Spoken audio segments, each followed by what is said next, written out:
So we all know the agenda that the right-wingers are promoting. You know, let's outlaw Social Security and Medicare. Let's call them socialism, like the Republicans got 109 Democrats to sign on to this bizarre resolution last week in the House of Representatives.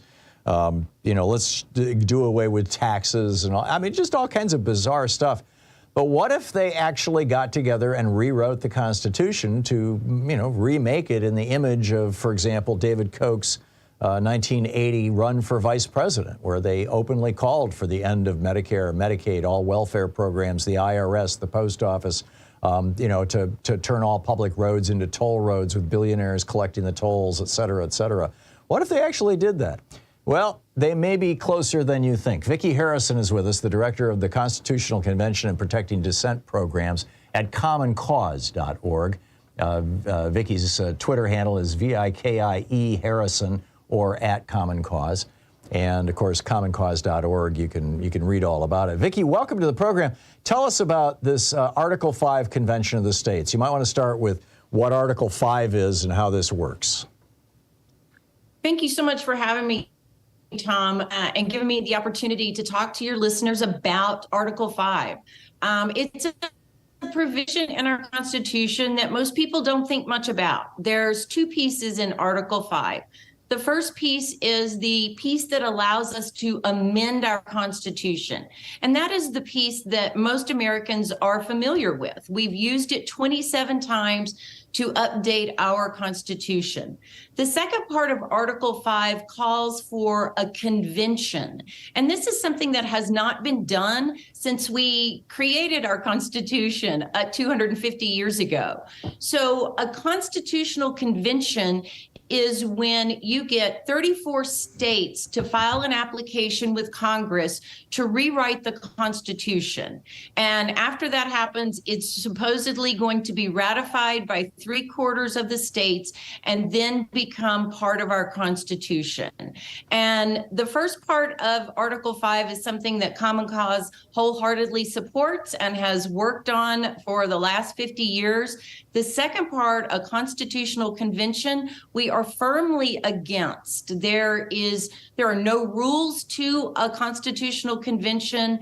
There are so many unanswered questions. You've got legal scholars and brilliant minds on both sides of the aisle that say this is the most awful idea ever. And for us, we're going to do everything we can to prevent these folks from completely rewriting our Constitution. And yet there's this group, conventionofstates.com, if I remember their website correctly, maybe it's .org, that for years has been working to establish a complete rewrite of the Constitution. They've been having a dress rehearsal in Washington, D.C. every year for more than a decade. They draw people from all 50 states. They're mostly Republican activists, and it seems to me, although I'm not a scholar of this stuff, I've written about it and I've done some research on it, that they're funded by many. There's a huge overlap in them and the Koch network. Is that the case? That is the absolute case, Tom. We've got two of the biggest campaigns calling for an Article 5 convention. One is the BBA, the Balanced Budget Amendment, that ALEC and the Koch brothers and their entire network have been working on for decades. The second one is the Convention of States campaign, which has also been really ramping things up for about the last 15 years. We had been able to keep them at 15 states for quite some time, and unfortunately, they gained 4 more states last year. And Convention of States is very much tied to ALEC and the Koch network, but their president is Mark Meckler, the Mark Meckler of the Tea Party Patriots. And, you know, we've got him and Rick Santorum and these kinds of guys. They obviously collaborate with each other, but these are the exact same actors that you just mentioned. So they would rewrite the Constitution to outlaw abortion, I mean, what are the major changes? Do we know yet what the major changes are that they want to make in our Constitution? Well, they talk about it all the time. In fact, at an ALEC convention just a year ago, they were talking about, the Convention of States has three pieces in it. It's got the balanced budget piece, but it also has term limits and fiscal control and reining in the overstep of federal government. And so when Meckler was talking to this conference at ALEC a year ago, he laid out, we want to do tax caps. We want to do the balanced budget amendment. We want to do away with the Department of Education, the Department of Health, the Department of Energy. We're talking about something that could cripple our country beyond just crippling our Constitution. It could cripple our country economically. Wow. How real a threat is this, Vicki? It's become more of a threat. Balanced budget amendment picked up one state last year, so they're at 28 states. They are literally 6 states away from calling a convention. And Convention of States is now at 19, and, they're saying that we're going to have this happen by 2026. And, at the same time, we're not backing down. In fact, we had a great win last week in Montana, where it's one of the states where Convention of States and balanced budget amendments have not passed, even though they are obviously overwhelmingly Republican. And we had one in the Senate, and they made it through 26-24 on the second reading. And thankfully, our members and our partners' members and the public there in Montana reached out, and we got someone to change their vote, and it died on a 25-25 on the third reading. So it's definitely a threat, but what's going to happen if they do call it is really our concerns around it. There are no rules, and one of the things that the opposition loves to say is that, I'm a fear monger and I'm scared of the Constitution. And I am absolutely not scared of the Constitution. What I am concerned about is a couple of sentences in the Constitution that has no more information. So how would it be called? Would every state get one delegate? I mean, if that's the case, then we know that the 26 smallest red states that have, less than 35% of our country's population would run it. Right. And the other thing I want to say, Tom, is obviously this being defeated in a place like Montana, which we know they're not done. They're going to introduce it in the other chamber, and BBA is coming as well, is, this is not necessarily a partisan issue, even though we have the Kochs and the Mecklers and those ALEC and the rest of them.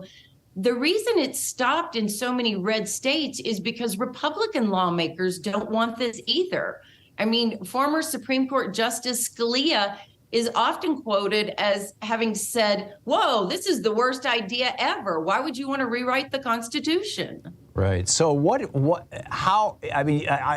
I'm amazed that you were successful in Montana in stopping this and in changing the minds of Republican legislators. What was the argument that you made? How did you do that? Well, we worked with people on the right, constituents who live in Montana who don't want this. And, Republican legislators are very concerned about the Second Amendment, always and forever, and not just in Montana, but you can listen to any committee or hearing in Nebraska for, quite frankly, the last decade. And that's all you'll hear about is if we have a convention, they're going to take our guns. Oh, and we don't want them to take our guns. Because the right-wing billionaires are not fans of the Second Amendment. They just want tax cuts and deregulation. It's not as much of an issue for them as taking over the federal government and tax cuts. Incredible. Absolutely incredible.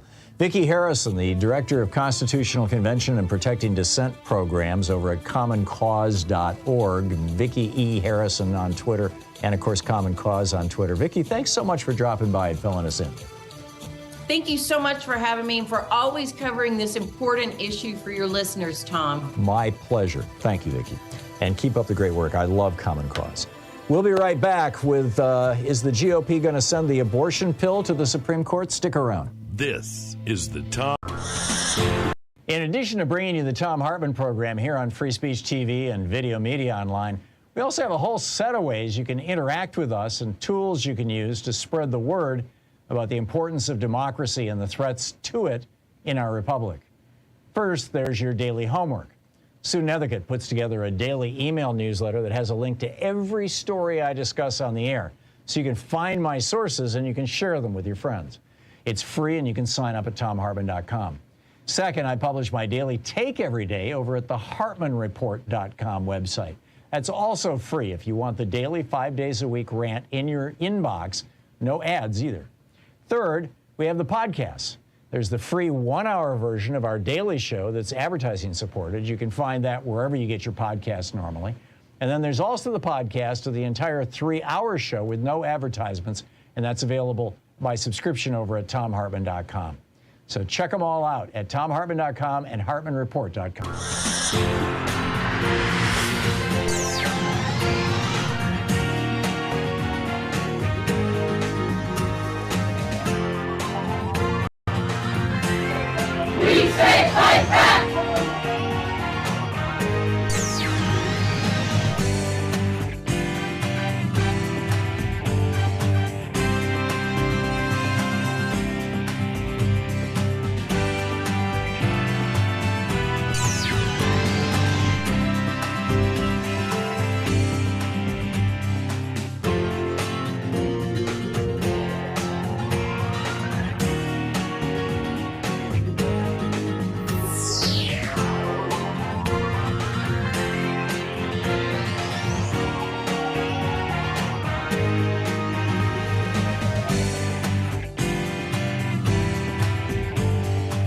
Today in the Thom Hartmann Book Club is The Decadent Society, How We Became the Victims of Our Own Success by Russ Douthat, a New York Times columnist.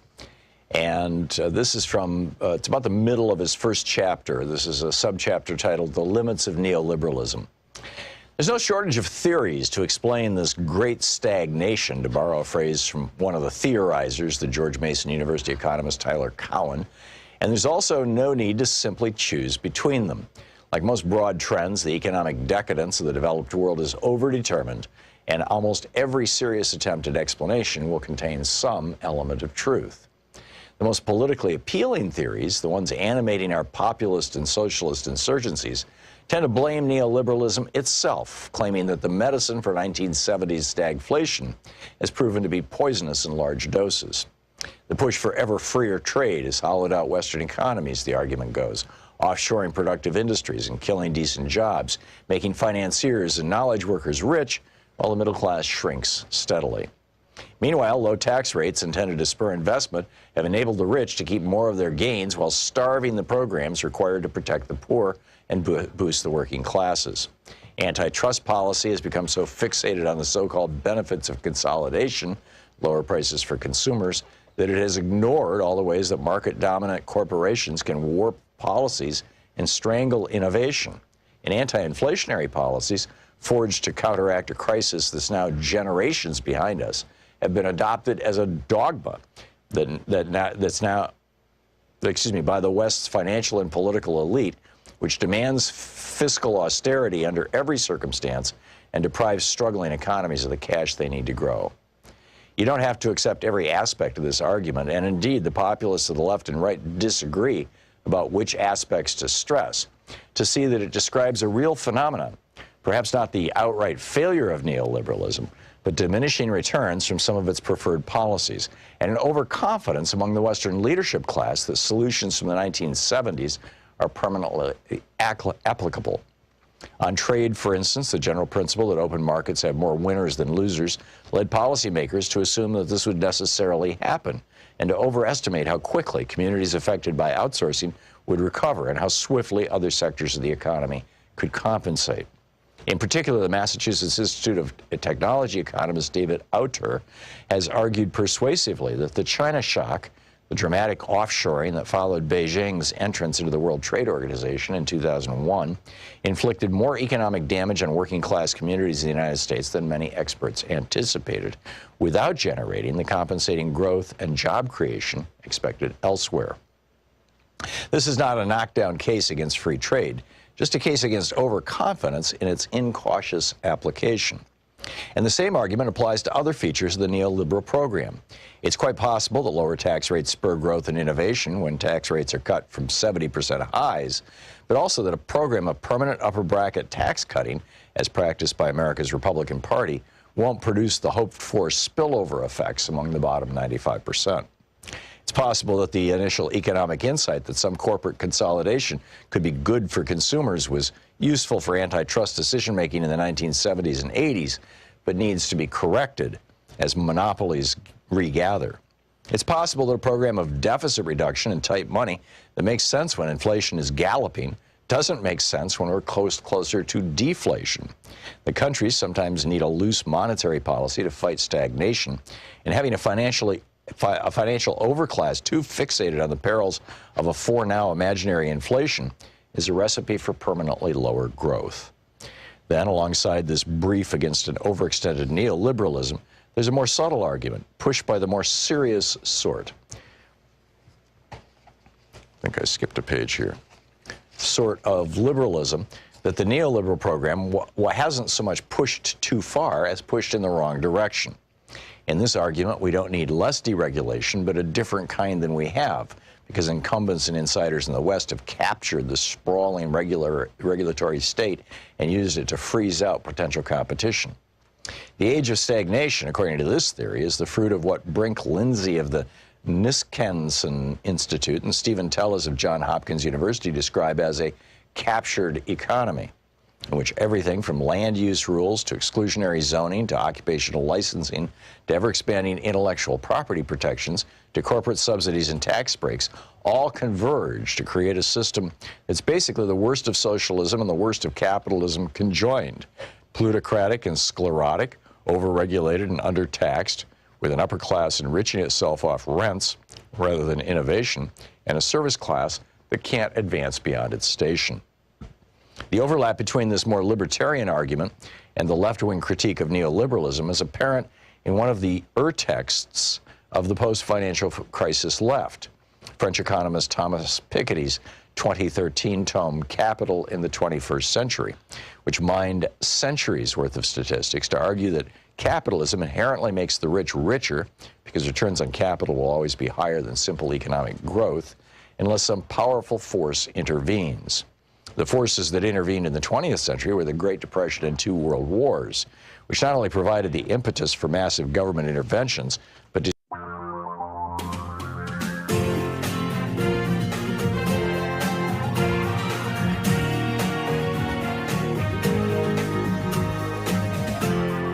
This is the Thom Hartmann Program. Hey, happy Monday. It's the third anniversary of the war in Ukraine. European leaders are meeting in Ukraine, although America is not there. Surprise, surprise, we are now more or less officially on Putin's side. A lot to talk about today. In our first hour, in just a few minutes, Congressman Ro Khanna will be with us, and he will take your calls for the hour. Vice Chair of the Congressional Progressive Caucus, representing California in the California 17th in the U.S. House of Representatives. In the second hour of our program, Michael Cohen, Donald Trump's former attorney, is going to drop by. I'm going to be on his Substack this afternoon live, and he's going to be on our program in the second hour of our program. And also, if you're interested, if you have questions for Michael Cohen in the second hour of our program. In the third hour of our program, Senator Chris Murphy says every Republican voted against our proposal. He's got an update for us on what's going on with the Senate voting basically to more tax cuts for billionaires. And we will talk about that. Also, the incoming German leader, I'll fill you in on what just happened with the German elections on Sunday and who is Friedrich Merz and what's the deal. And what does conservative even mean? He's a center-right politician in Germany. What does that mean? I mean, he's all in favor of a national health care system. He's all in favor of Ukraine. He's all in favor of a strong social safety. What does center-right mean in Europe? And is an American uprising in the works? And Donald Trump just shut down our U.S. base in Greece at the request of Vladimir Putin. This is the military base that is the southeasternmost station for NATO. So it looks like Trump is already starting now to dismantle NATO in Europe. This is concerning. So that's what's going on. We'll talk about all those things. Also, Thursday is the 92nd anniversary of the fire at the Reichstag, the German parliament building that leveraged Adolf Hitler into power and that Hitler used as the excuse to get the Enabling Acts passed, which basically ended democracy in Ukraine. So I'm asking the question on my Substack newsletter today, will Trump do something similar to this? Is he looking for, probably not creating, I mean, I don't want to go there, but we have so many enemies around the world right now. The situation in Gaza has pissed off Muslims all over the world. You've got pissed off Ukrainian expats and refugees all around the world. We've got, obviously a major right-wing movement here in the United States. We still don't even know who the bomber was for the RNC and DNC on January 6th. What if there was a terrorist attack in the United States? Would Trump use that to declare a state of emergency and end democracy in America? He could do it under the Constitution. We'll talk about that also in the third hour of our program. So a lot going on. But to start out, Congressman Ro Khanna is with us for the hour, taking your calls for a National Progressive Town Hall meeting. Congressman Khanna represents the 17th District of California in the U.S. House. He's vice chair of the Congressional Progressive Caucus. Khanna.house.gov is his website. Rep. Ro Khanna over on Blue Sky and other social media outlets. And Congressman, welcome back to the program. I'm curious what's on your mind today. Well, Tom, thank you for having me. There's so much we can talk about. Tomorrow, I'm having a press conference with 15 people who were fired by Donald Trump, including a number of Trump voters and a number of Republicans who will tell their stories about how they feel betrayed.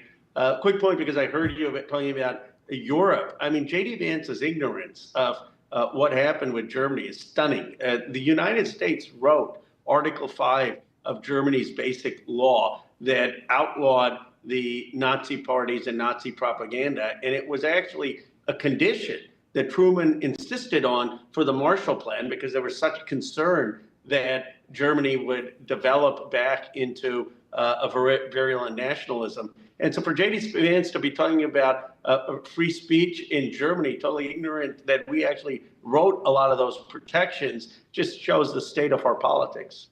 I guess. I was unaware of that context. That's breathtaking. That's just astonishing. Bernie is drawing massive crowds on his red state, let's kick Elon's ass tour. He doesn't call it that, of course, but I'm curious why more of your colleagues aren't doing the same. Well, first of all, Bernie Sanders was vindicated. I mean, he should have been the nominee in 2020. Some of us, I was a co-chair of his campaign.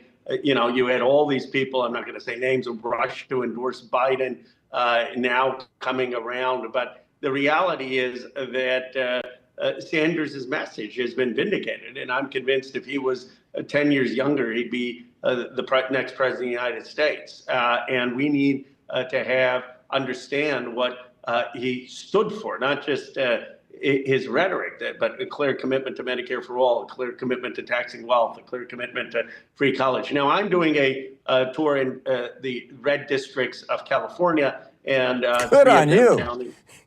That's great. I'm sorry? I said, good on you. That's great. I'm impressed. So I think, look, not all of us necessarily have Bernie's national appeal, where we could get thousands of people anywhere we go, but we can all have appeal within our home states. And I'm starting out with 3 people in 3 districts in California, and I think every member of Congress should be doing this in their states, and we should be leading with what Bernie's doing. And frankly, those people who stood in his way in 2020, I think have a lot of reflection to do. Yeah, and 2016, frankly, in my opinion. I mean, I was a big champion of him in 2016. So was I. I endorsed him in 2016. But, you have now people, the hollowness, some of them are like quoting him and sharing his speech. But they were the ones who endorsed against him in March and April of 2020. I mean, he should have been the nominee after winning Nevada.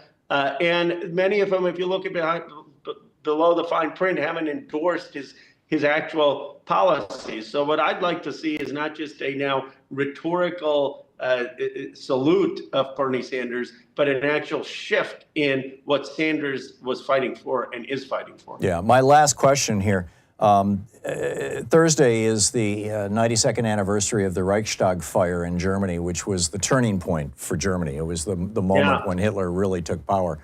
And I'm wondering if you have any thoughts on how Congress or the American government might respond if there was a terrorist attack in the United States, say, you know, God forbid, a bomb goes off in the Capitol or something like that. I mean, you know, who knows, but a terrorist attack. And then Donald Trump comes out and says, I'm declaring a state of emergency, I'm invoking the Insurrection Act, and we are suspending the Constitution, suspending elections, and I will be the president indefinitely.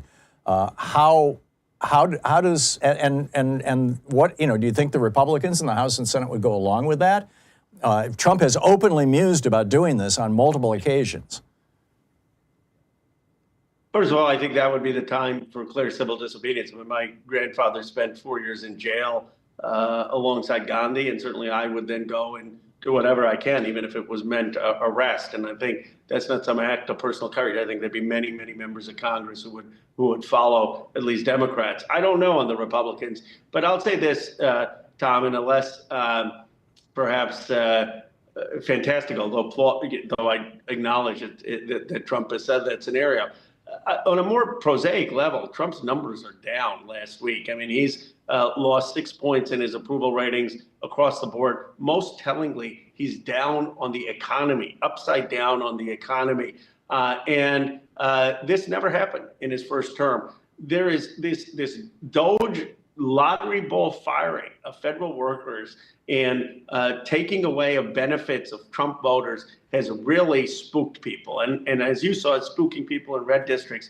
The one thing I still believe in this country is what Abraham Lincoln said: public sentiment is everything. And I was far, far more concerned, not that I'm not concerned, but I was far, far more concerned 3 weeks ago when Trump was riding high on all of this. I think he's made a blatant, terrible miscalculation with all this Doge stuff. He's paying a political price. And I think the biggest thing the Democrats need to do is what Bernie is doing, and that is let's now take the lead on the economic issues so that we never lose again to someone as incompetent as Donald Trump. Yeah, I'm with you, although his collapsing in the polls is the very thing that makes me worry that he may be preparing to say, okay, let's do the dictator routine now because we got nothing to lose and we're starting to slip. But you know, color me paranoid. I guess that's my job as a commentator. Well, no, and we need that. We need that. And look, I could turn out to be naive. I have a deep, deep faith that the democratic spirit is ingrained in the American psyche. And I get that people voted for Trump, but I don't think they voted for what they're seeing. This is the Thom There you go. Hartmann Program. Congressman Ro Khanna is with us for the hour, National Progressive Town Hall meeting, taking your calls. We'll be back with your calls in just a second.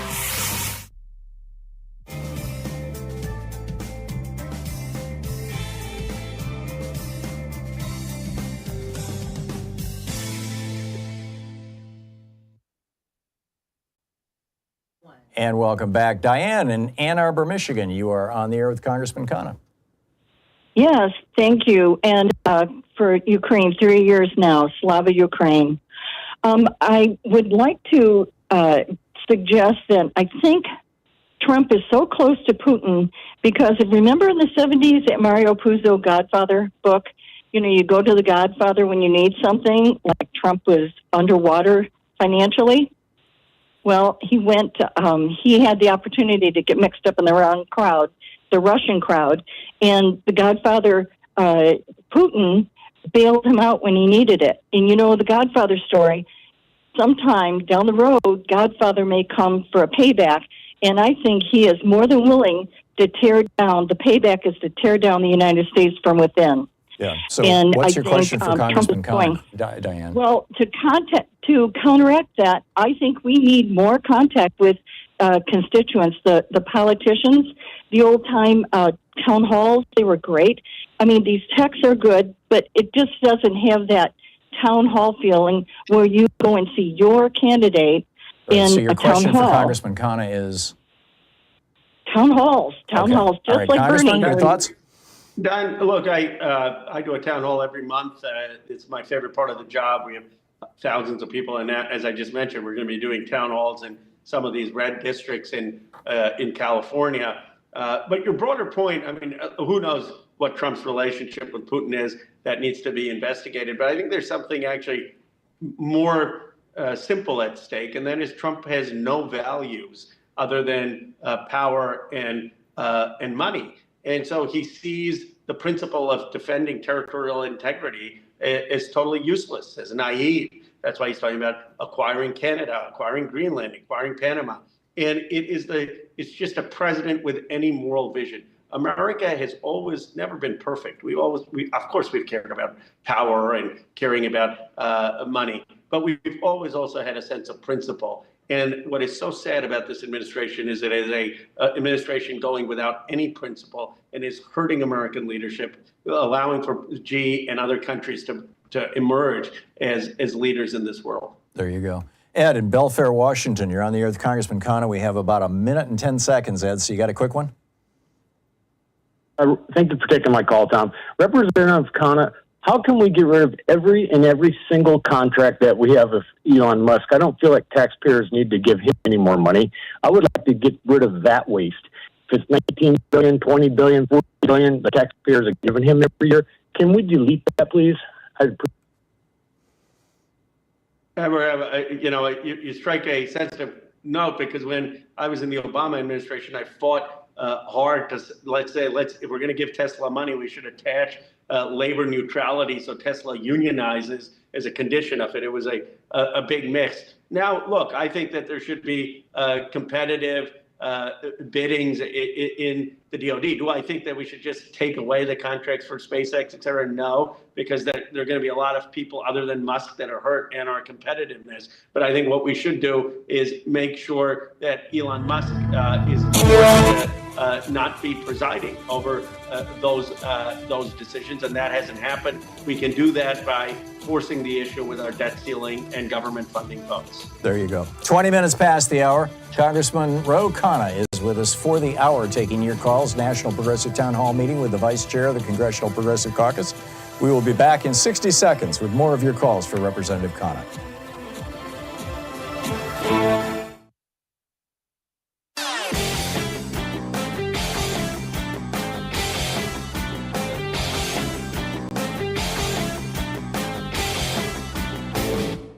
Missed my opening rant today? It's usually published over at HartmannReport.com, where you can read it and share it with your friends for free. Check it out, HartmannReport.com.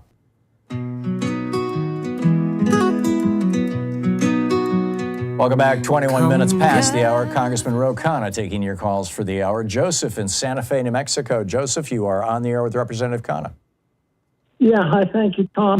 Representative Khanna, I would like to see if your response to this question. So the lawsuit against Greenpeace, as you know, I'm sure, is just today is the first day up in North Dakota, and the lawsuit is a SLAPP lawsuit, which is specifically against public protest and public participation and a blatant attack on the environment. I think only like 30-some states have anti-SLAPP statutes on their books. I would ask you to introduce a federal statute, federal law that outlaws, that prevents corporations, big greedy people like Warren Kelsey and, Trump, mentally ill Trump, from raising these lawsuits to bankrupt organizations like no more SLAPP suits. Got it, Joseph. Thank you.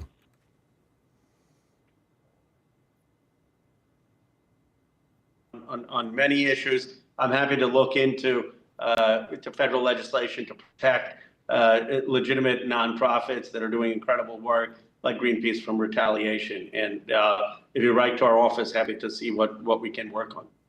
Vivian in St. Paul, Minnesota. You're on the air with Congressman Khanna. Hi, Tom. Hi, Representative Ro Khanna. I was wanted to ask a question. Dr. Brandy Lee, who's the leading forensic psychiatrist and leading violence expert, who's been on Tom's show for many times, she's actually warned for 9 years that Trump is a dangerous threat to the entire world, as all tyrants equal malignant narcissists. As of yesterday, she is calling for all politicians, business leaders, and citizens to call for an intervention for Trump. How do you feel about that? She wants to intervene and stop him now. Vivian, I think unfortunately it may be a little too late. I don't think that Trump at 80 is going to have some epiphany. I think what we need instead is a spine where we're going to stand up to him. That begins with the debt ceiling vote. It begins with the government funding vote. We should be unified in not giving him a single Democratic vote until he respects congressional power. And what I think is most important is for the Democrats to stay unified, and also for the Democrats to be telling the stories of people who have been impacted in this community, in the nation. Look, I fundamentally believe that we have to be very tough against Donald Trump, but we have to have empathy and trying to win over people who voted for Trump, because my view is that he is such a mess, that he is doing so much to dismantle federal government, that he's finally reminding people why the federal government was good. I mean, it's like we had forgotten all that Roosevelt and Lyndon Johnson achieved. And you see with Bernie's reaction around the country that there is this hunger there. I think this moment is similar to between 1870 and 1900, where we had a progressive era, or the 1920s followed by a progressive era. And if we are smart about this, we can build that progressive era again post-Trump. Craig in Minneapolis, you're on the air with Congressman Khanna. Gentlemen, I've got a procedural kind of question. I'm wondering, is it possible for you guys in Congress to have secret votes?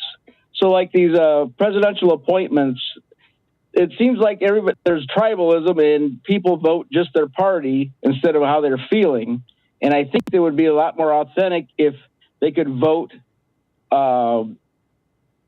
unanimously, or so in secret, and then they could. And we couldn't get some of these Trump appointments done.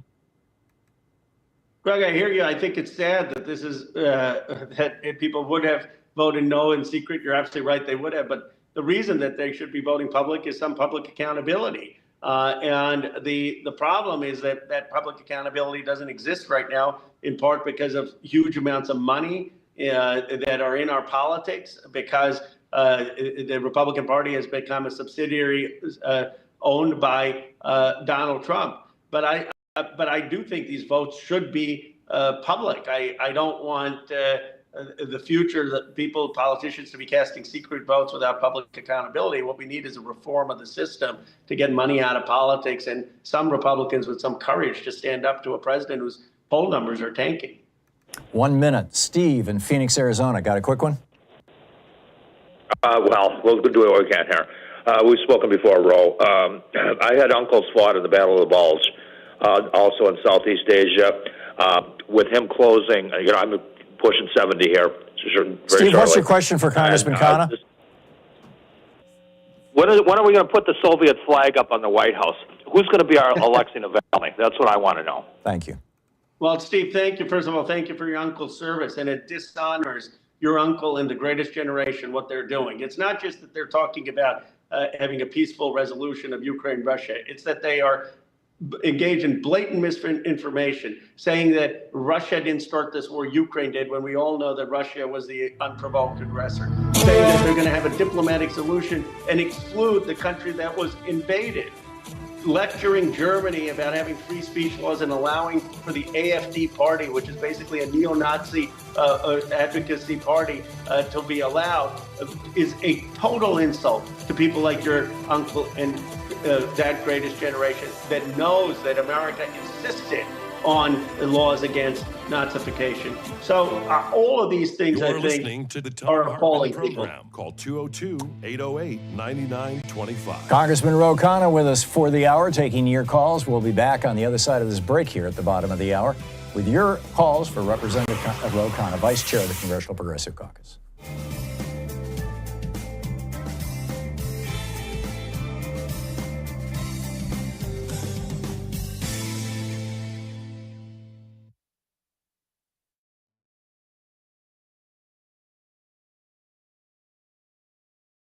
Today in the Thom Hartmann Book Club is The Decadent Society, How We Became the Victims of Our Own Success by Russ Douthat, a New York Times columnist. And this is from, it's about the middle of his first chapter. This is a subchapter titled The Limits of Neoliberalism. There's no shortage of theories to explain this great stagnation, to borrow a phrase from one of the theorizers, the George Mason University economist Tyler Cowen. And there's also no need to simply choose between them. Like most broad trends, the economic decadence of the developed world is overdetermined, and almost every serious attempt at explanation will contain some element of truth. The most politically appealing theories, the ones animating our populist and socialist insurgencies, tend to blame neoliberalism itself, claiming that the medicine for 1970s stagflation has proven to be poisonous in large doses. The push for ever freer trade has hollowed out Western economies, the argument goes, offshoring productive industries and killing decent jobs, making financiers and knowledge workers rich while the middle class shrinks steadily. Meanwhile, low tax rates intended to spur investment have enabled the rich to keep more of their gains while starving the programs required to protect the poor and boost the working classes. Antitrust policy has become so fixated on the so-called benefits of consolidation, lower prices for consumers, that it has ignored all the ways that market-dominant corporations can warp policies and strangle innovation. And anti-inflationary policies, forged to counteract a crisis that's now generations behind us, have been adopted as a dogma that's now by the West's financial and political elite, which demands fiscal austerity under every circumstance and deprives struggling economies of the cash they need to grow. You don't have to accept every aspect of this argument, and indeed the populists of the left and right disagree about which aspects to stress, to see that it describes a real phenomenon, perhaps not the outright failure of neoliberalism, but diminishing returns from some of its preferred policies, and an overconfidence among the Western leadership class that solutions from the 1970s are permanently applicable.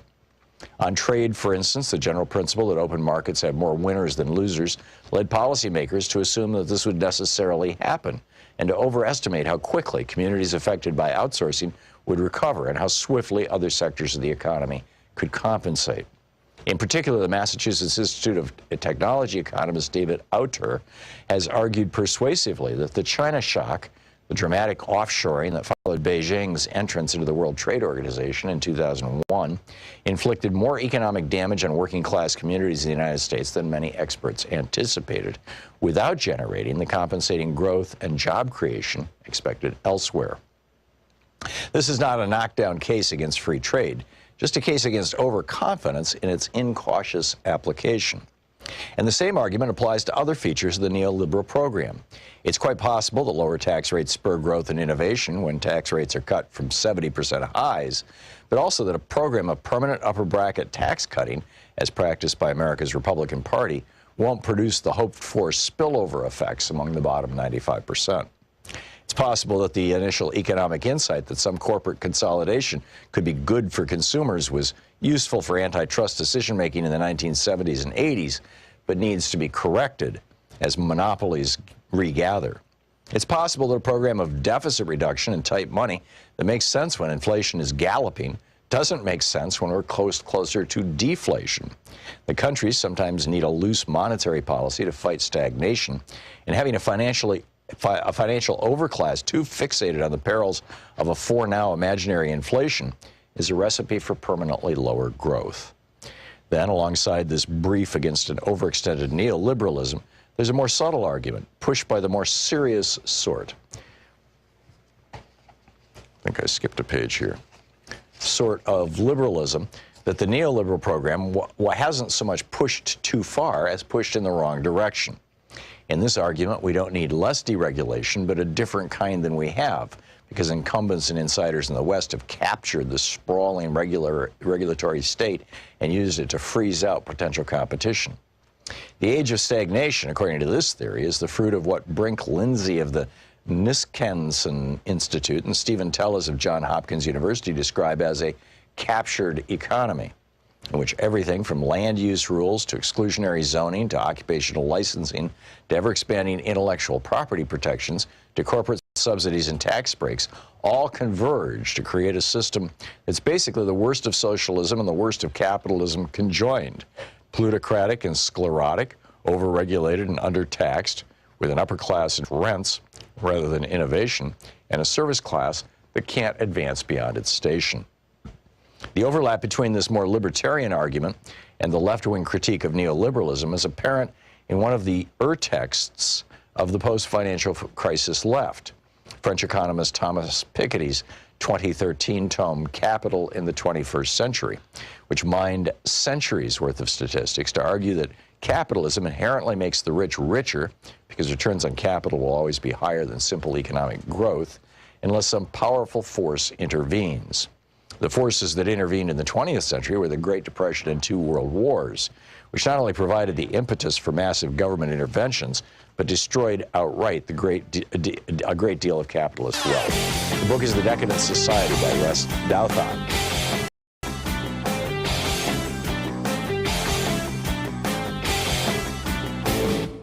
Did you know that every weekday we send out an email before the show giving you all the topics coming up so you can be fully informed and ready to interact with our program? Or that after the show we send out Sue's Stack, a list of every topic I've discussed along with clickable hot links to every source of information I've shared with you on the air? It's all completely free and available over at thom.tv, THOM.tv. Check it out.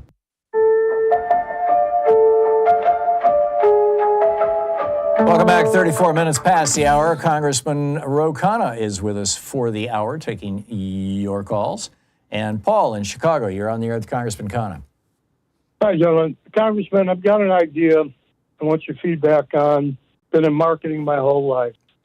The only thing driving this really is their fear of a primary with all of Musk's cash. That's really what's driving this. So why don't we take away the fear? If we set up, we've got our own billionaires. I'm sure you got a couple over there. Why don't we, I call it, we'll have your back. If they vote their conscience and instead of their fear, we will back them in a primary if they're primaries, period. Well, it's not like we haven't done it before. Not talking about the general, talking about the primary. So if you take away their fear, and because they know it's not right. There's got to be how many senators, how many congresspeople that know this isn't right. And so we've got your back. Match them dollar for dollar. Paul, thank you. Paul, it's not a bad idea. And in the past, we have had groups that have said, look, if you're a Republican, you vote your conscience on gun violence, or you vote your conscience on impeaching Trump, that we will support you in the primary. The challenge has been that the history of those people, Adam Kissinger, Liz Cheney, and others, has not been very successful. They've largely been pushed out of Congress because it's not just Musk's money. Remember, Musk jumped on board with Trump when Trump was already a winning train. He was largely supporting DeSantis and wasn't involved. It's only when post the assassination that he really jumps on board. The fear is of Donald Trump himself. And while we need to call out Musk in these firings, we should not underestimate that it's still Donald Trump that has the iron grip on the Republican Party. And it's not just the fear of the Musk money. It's the fear that he's going to endorse someone against them in a primary that they've seen be fatal with all their colleagues. Michael in Gainesville, Florida. You're on the air with Congressman Khanna. Hello. Woke means welcoming, open, kind to everyone. That said, I know that you're an expert on diversity, with companies and things. Now, are you aware of the bill to change the U.S. Constitution to protect against Citizens United? And I think it can be simplified in a tweet just about the Declaration of Independence is we hold these truths, all men, not companies, are created equal. And that pretty much does it. Have you seen the actual bill? Because I think that one Declaration of Independence. Got it. Congressman? I'm on the bill to reverse Citizens United, but that's a tough order. I mean, it requires a constitutional amendment. 2/3 of Congress, 3/4 of the states. There's something simpler we can do. Maine passed a bill, a law, 70%, Republicans, Independents, Democrats, that said you cannot give a super PAC more money than you give a candidate. Elon Musk, if you want to give $7,000 to a super PAC like you can to any candidate, fine, but you can't give millions of dollars. That's constitutional under this court, under Citizens United. If we can, under Citizens United, regulate money to individual candidates, why can't we regulate it to a super PAC? We need to be passing the Maine law federally and in all 49 other states in this country. Bill in Virginia Beach, Virginia. You're on the air with Congressman Khanna. Thank you, Congressman and Tom. Thomas Jefferson once said that rebellion in a democracy was a good thing every once in a while. Those of us who are a little bit worried about Trump, who are scared, should we maybe be preparing ourselves for a rebellion? But Bill, we need to engage in citizen activism, citizen mobilization. This is a country that won the Civil War. It won World War II. It overcame 100 years of Jim Crow, 250 plus years of slavery. This is our moment. And I say that citizen engagement, citizen involvement will make sure that we don't lose democracy to Donald Trump. I mean, we have to have the courage of our convictions and confidence that Trump is not something more insurmountable than Jim Crow or Nazism or the Cold War. Leslie in Lorain, Ohio. You're on the air with Congressman Khanna. Good afternoon, gentlemen. I have, kind of a simple thought, but we talk a lot about money in politics and its effect.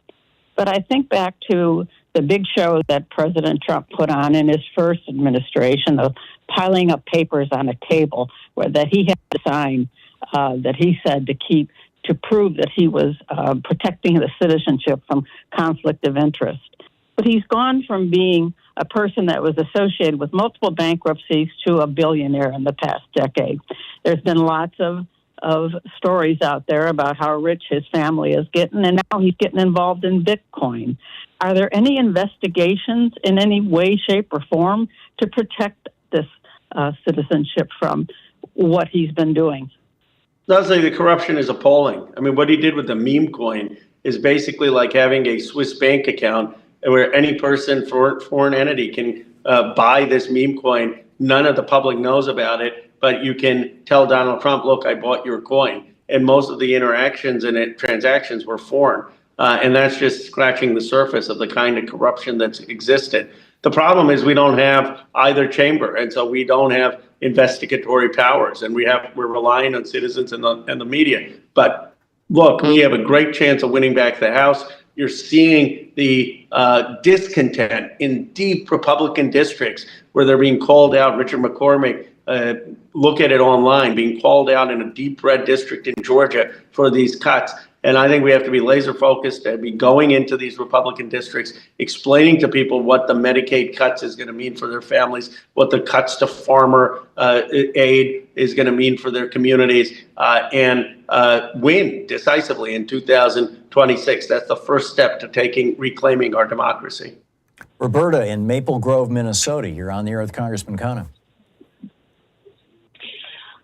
Yes, thank you for taking my call, and thank you guys for doing all this. What if we worked on our messaging to the point where every single day that they put out people like AOC and the ones who are really coherent, strong, and able to get to these people and let people know what's going on. We didn't, during the 4 years with Biden, it was just like working in the background, everything got done and it was wonderful, but people were unaware of it. And people are still unaware, if they're only listening to Fox and stuff, of what these people are doing. And if every single day there was a press conference, and like I said, if you use the really charismatic people and those who can really turn a phrase and just constantly... Got it, Roberta. Thank you. Congressman.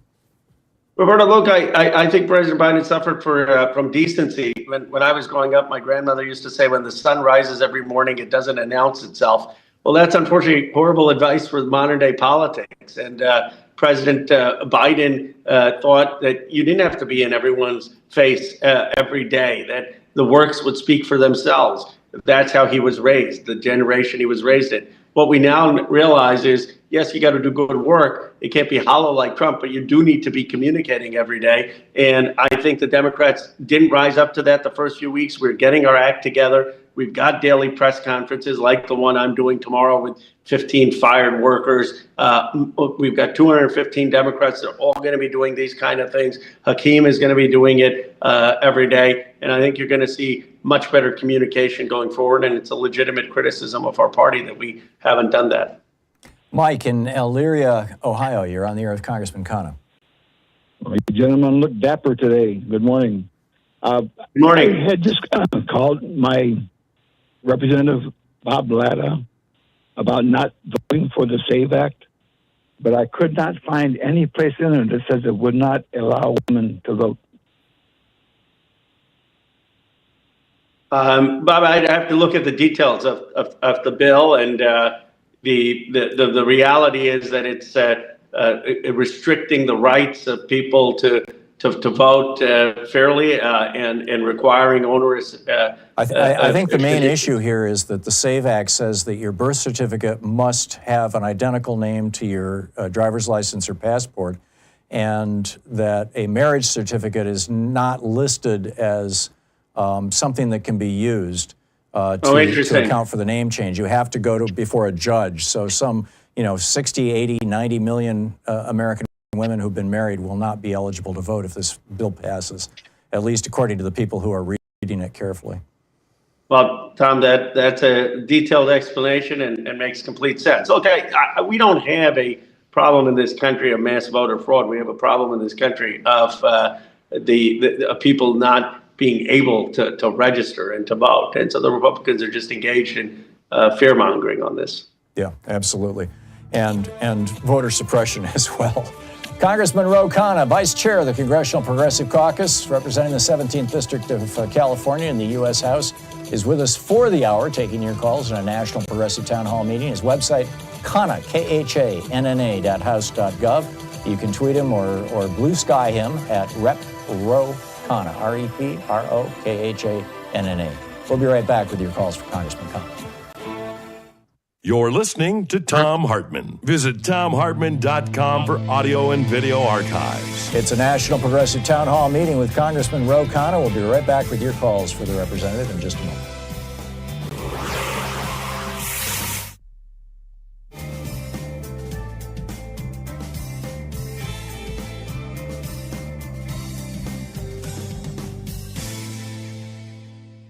And welcome back. Dennis in Aptos, California. You're on the air with Congressman Khanna.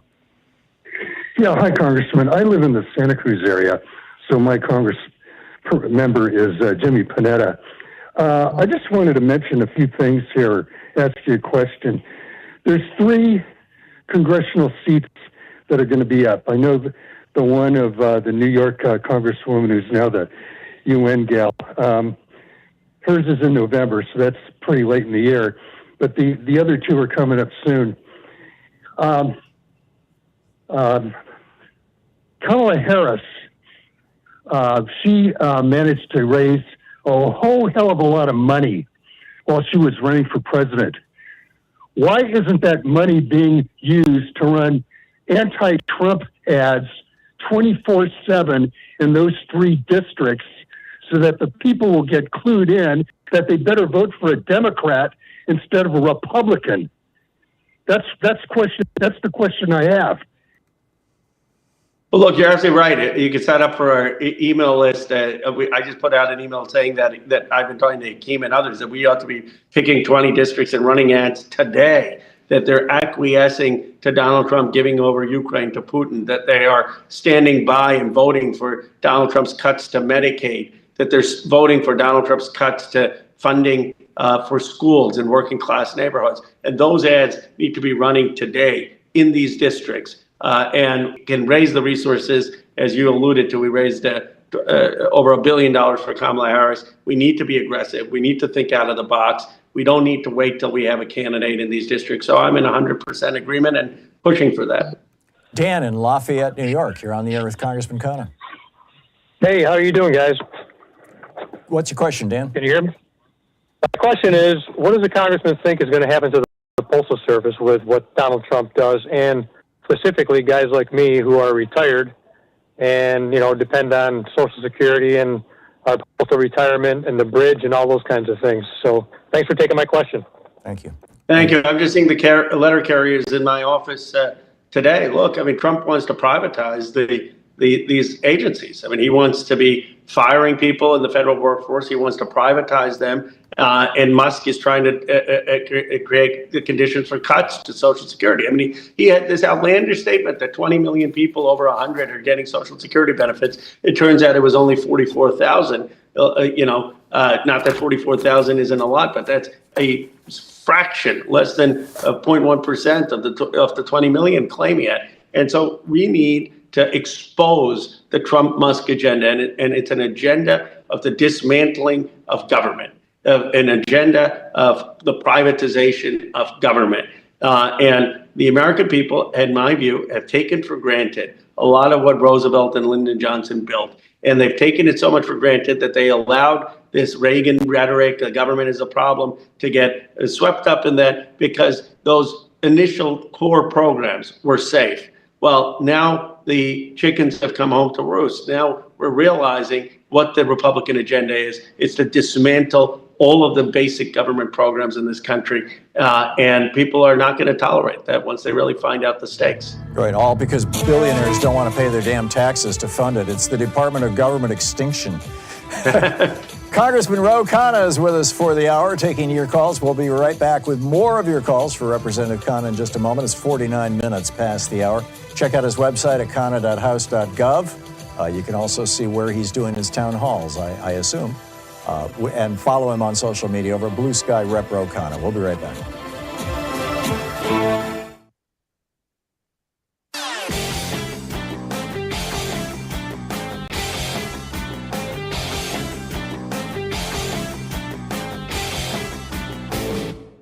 Our daily song is now available on Spotify, Apple Music, Amazon Music, YouTube Music, Pandora, Tidal, Deezer, iHeartRadio, and a whole bunch of other platforms. Just look for songs by Louise and Thom Hartmann. Check it out.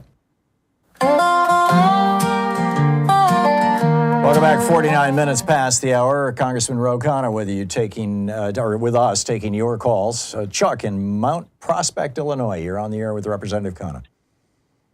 Hi, I have a question for the congressman. I think one of the problems is that the dynamic has to change. A lot of House Republicans, not the crazies, are afraid of Trump. They should be afraid of us. And I submit to you, I want to get your opinion on this, on a coordinated phone call campaign to their offices to say, it's simple. Either he goes or you do. And I don't think that it would lead to impeachment, but I think it might start to put fear in them enough to start voting no on some of this stuff.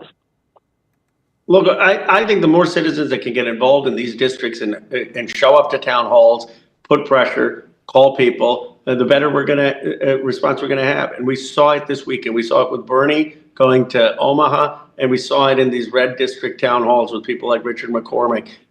Ultimately, politicians respond to public sentiment and voter sentiment. And what happened is Trump, when he got in, just candidly, he got in on a wave of above 50% of having won 7 swing states. But the vibe seemed to be you don't want to defy him. That is changed, and it changed this week, where his numbers have literally fallen 5 to 7 points. This is the time for us to mobilize with great urgency. Bill in Clifton, New Jersey, you're on the air with Congressman Khanna. Yeah, hi. Regarding the age thing, I just wanted to mention that we have a higher number of centenarians than we ever had, over 100,000, and by 2050 we're supposed to have 500,000 centenarians. But anyway, what I'm calling about is I don't understand this technique of making government more efficient by just firing people.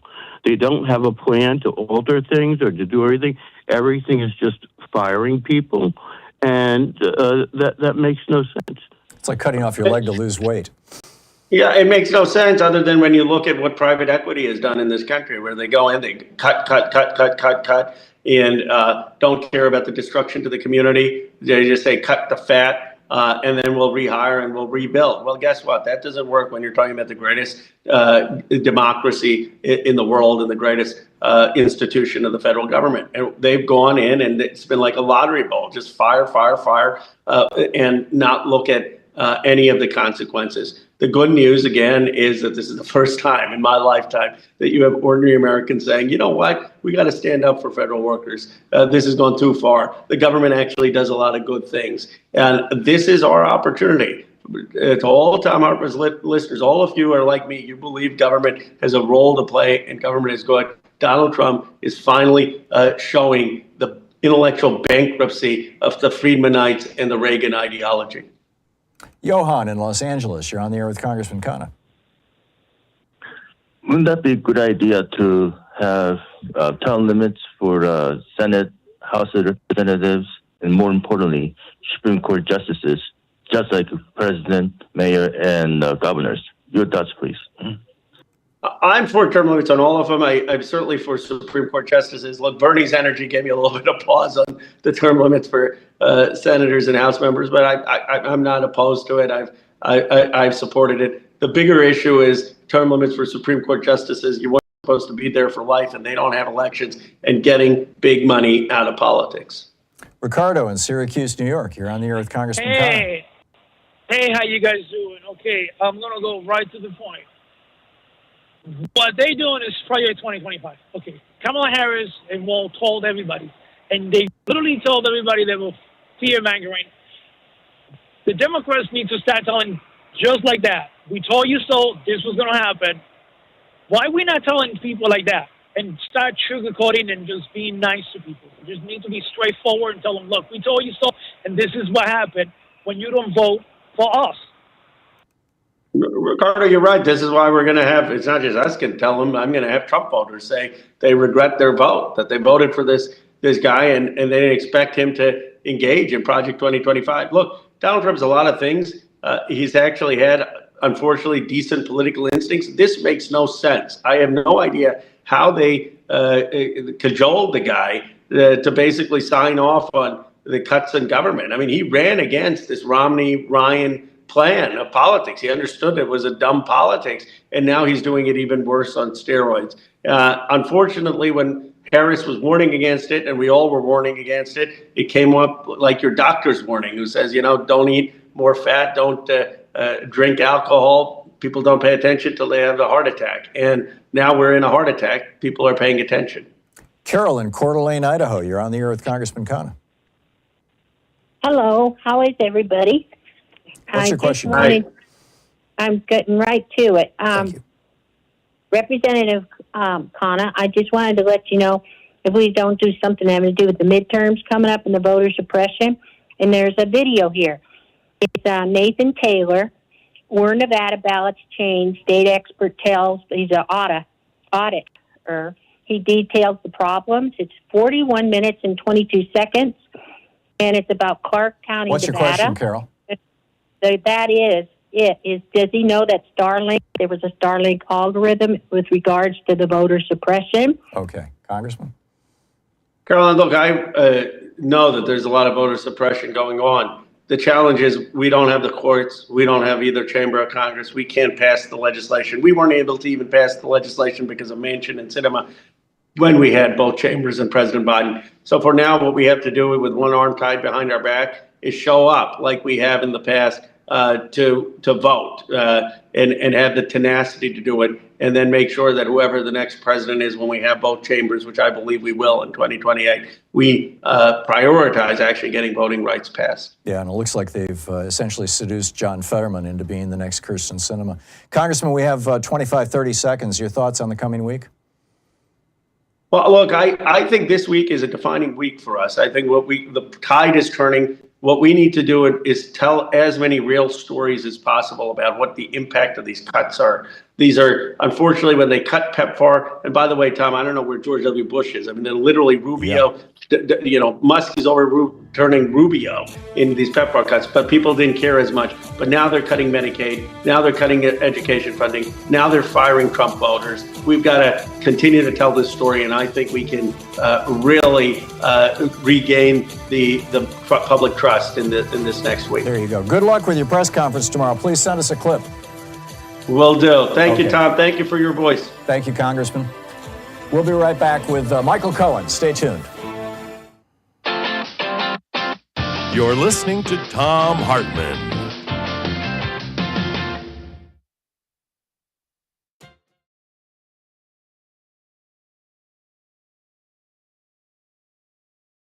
In addition to bringing you the Thom Hartmann Program here on Free Speech TV and Video Media Online, we also have a whole set of ways you can interact with us and tools you can use to spread the word about the importance of democracy and the threats to it in our republic.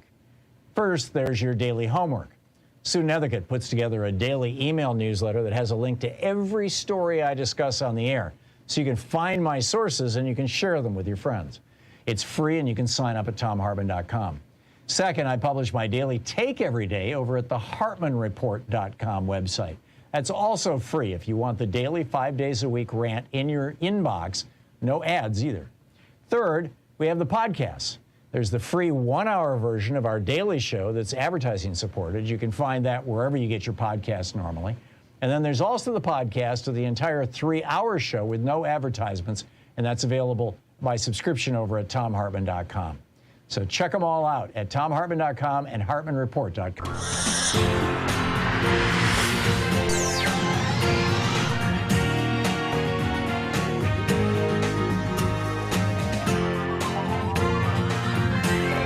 We say fight back!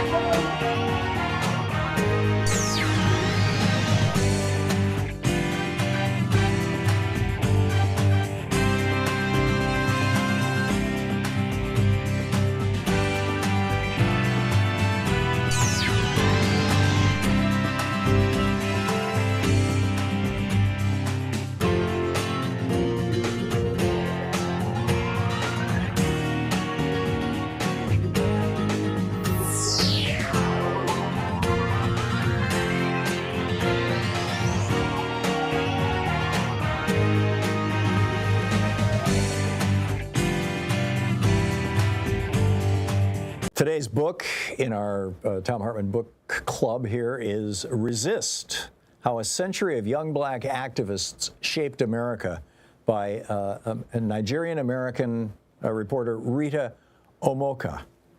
And this is from the introduction. It's titled African, American. I am African. I am American. Nigeria made me. Black America raised me. My roots dig deep in Nigerian soil, while America has nourished my branches for more than 2 decades. Yet the fruit I bear holds the essence of both lands.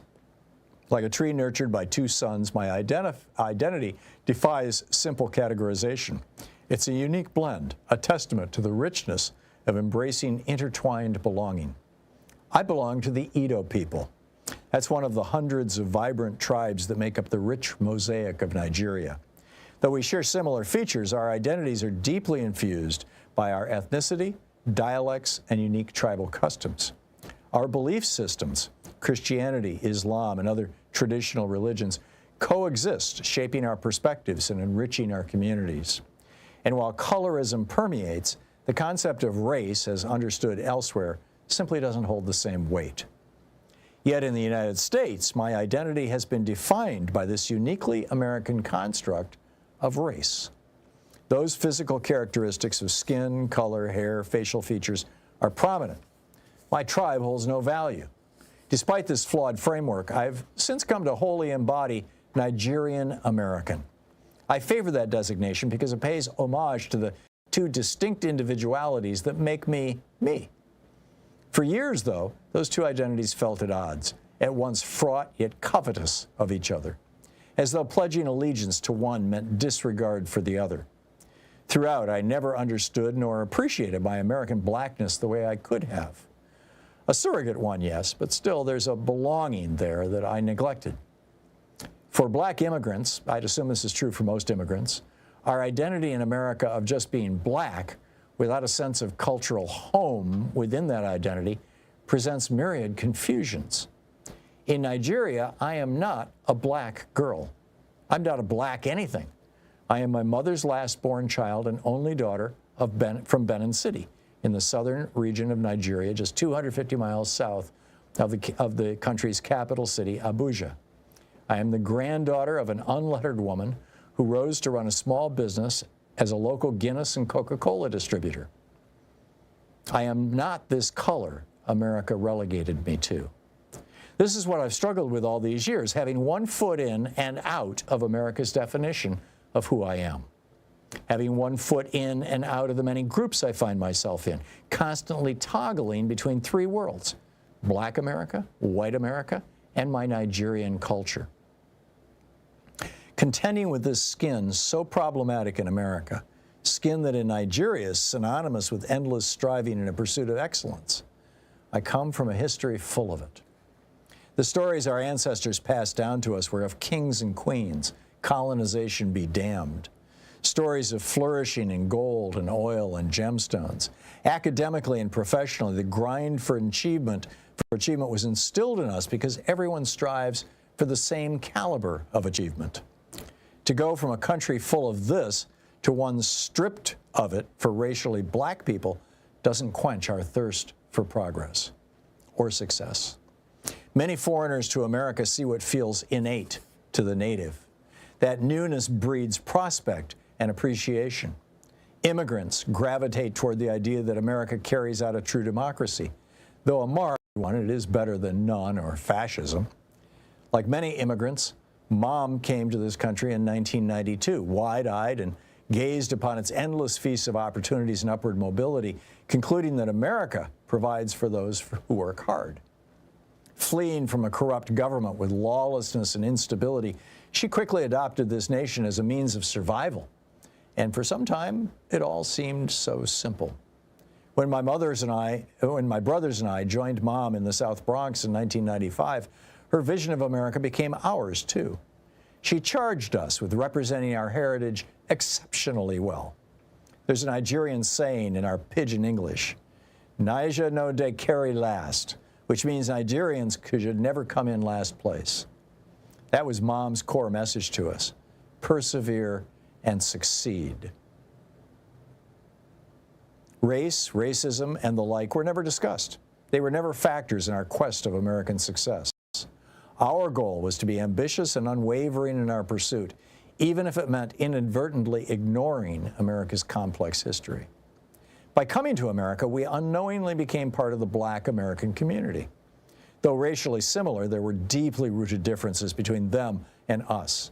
It's those generational and lived experiences that have long divided us.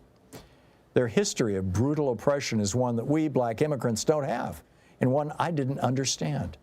It remains the wedge and genesis of tensions between Black Americans and Black immigrants. For the Black American, there's the endless fight to be equal to whites politically and economically. And for the Black immigrant, there's the romanticized view of America as a place of limitless opportunities. The book by Rita Omaka is Resist: How a Century of Young Black Activists Shaped America.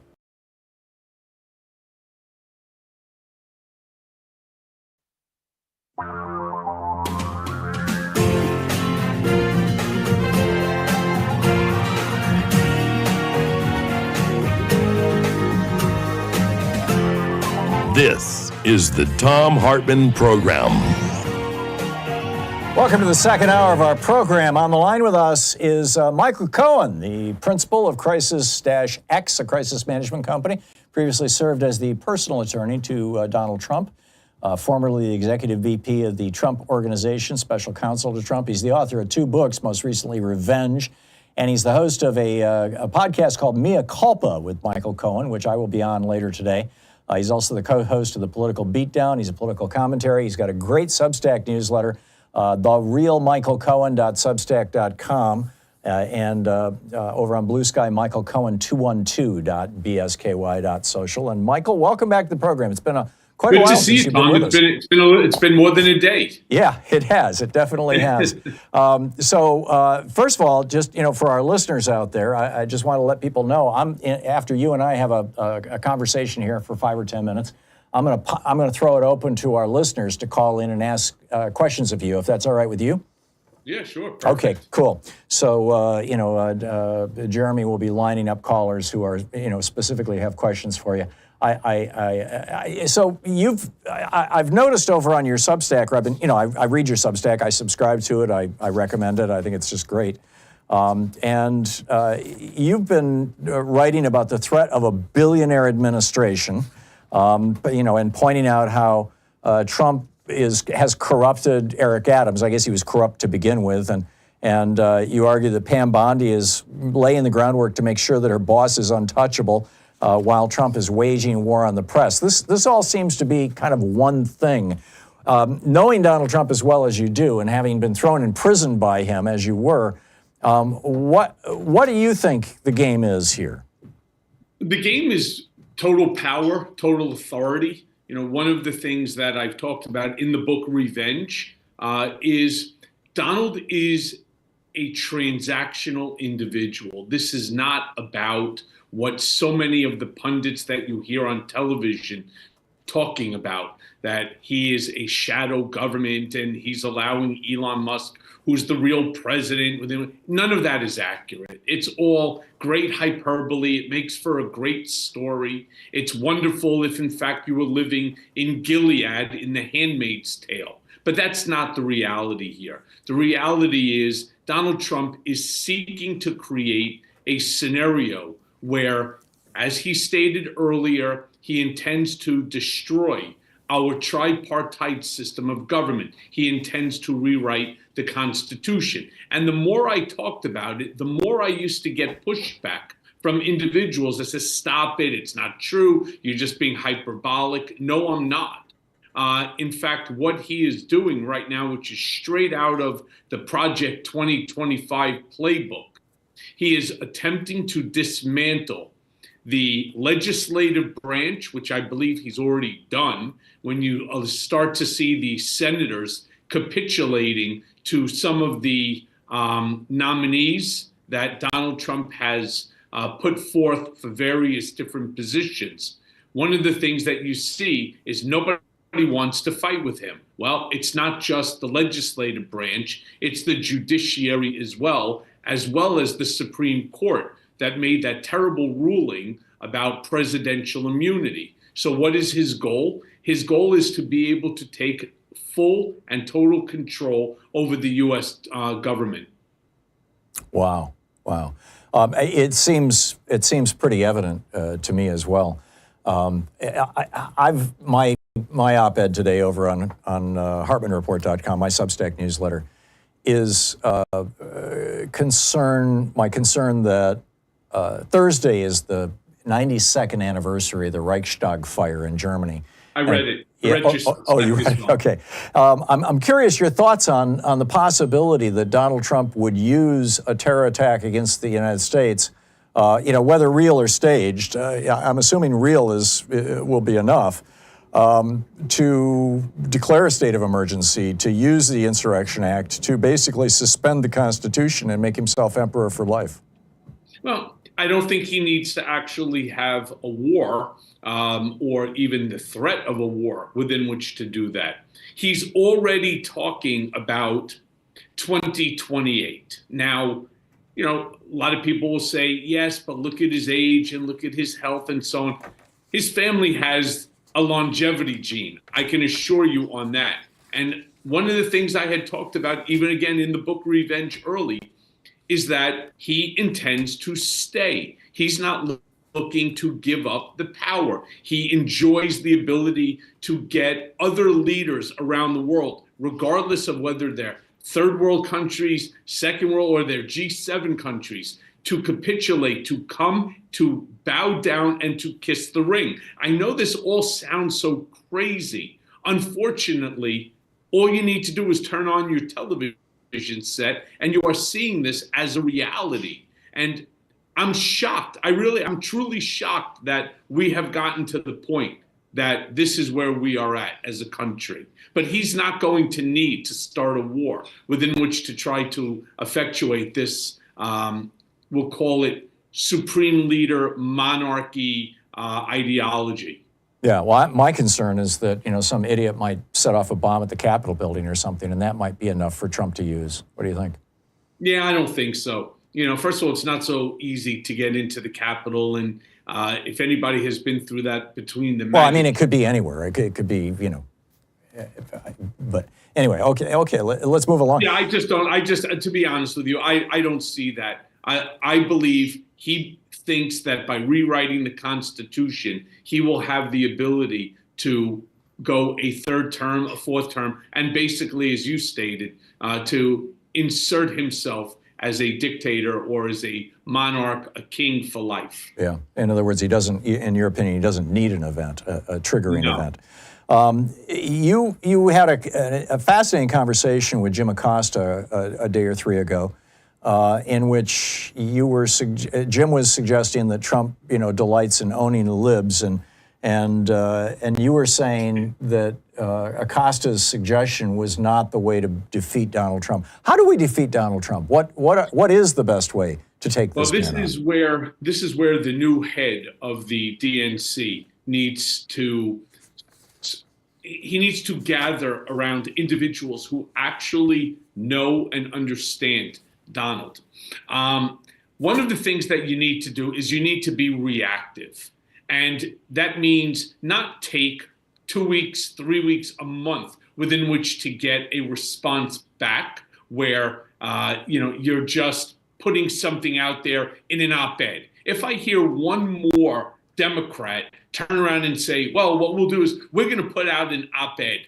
To be honest with you, you're wasting your time with the op-ed. Few people are actually reading them and or actually even absorbing what the predicate is of that op-ed. You need to go to social media, whether it's going to be on the TikTok platform, whether it's going to be on Substack, on Blue Sky, and you need to make it simple, right? Like the old expression, Tom, it's the economy, stupid. Well, in this specific case, it is social media stupid, because you're starting to see the young generation, Gen Z, as an example. They spend more time absorbing their news information from social media platforms like a TikTok, like X, like Blue Sky, like Substack, than any place else.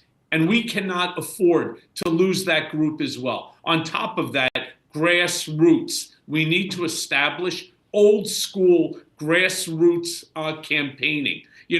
One thing I was explaining to Jim, because we have something called Michael Mondays on Jim Acosta's Substack, where we go live and we engage in this type of conversation.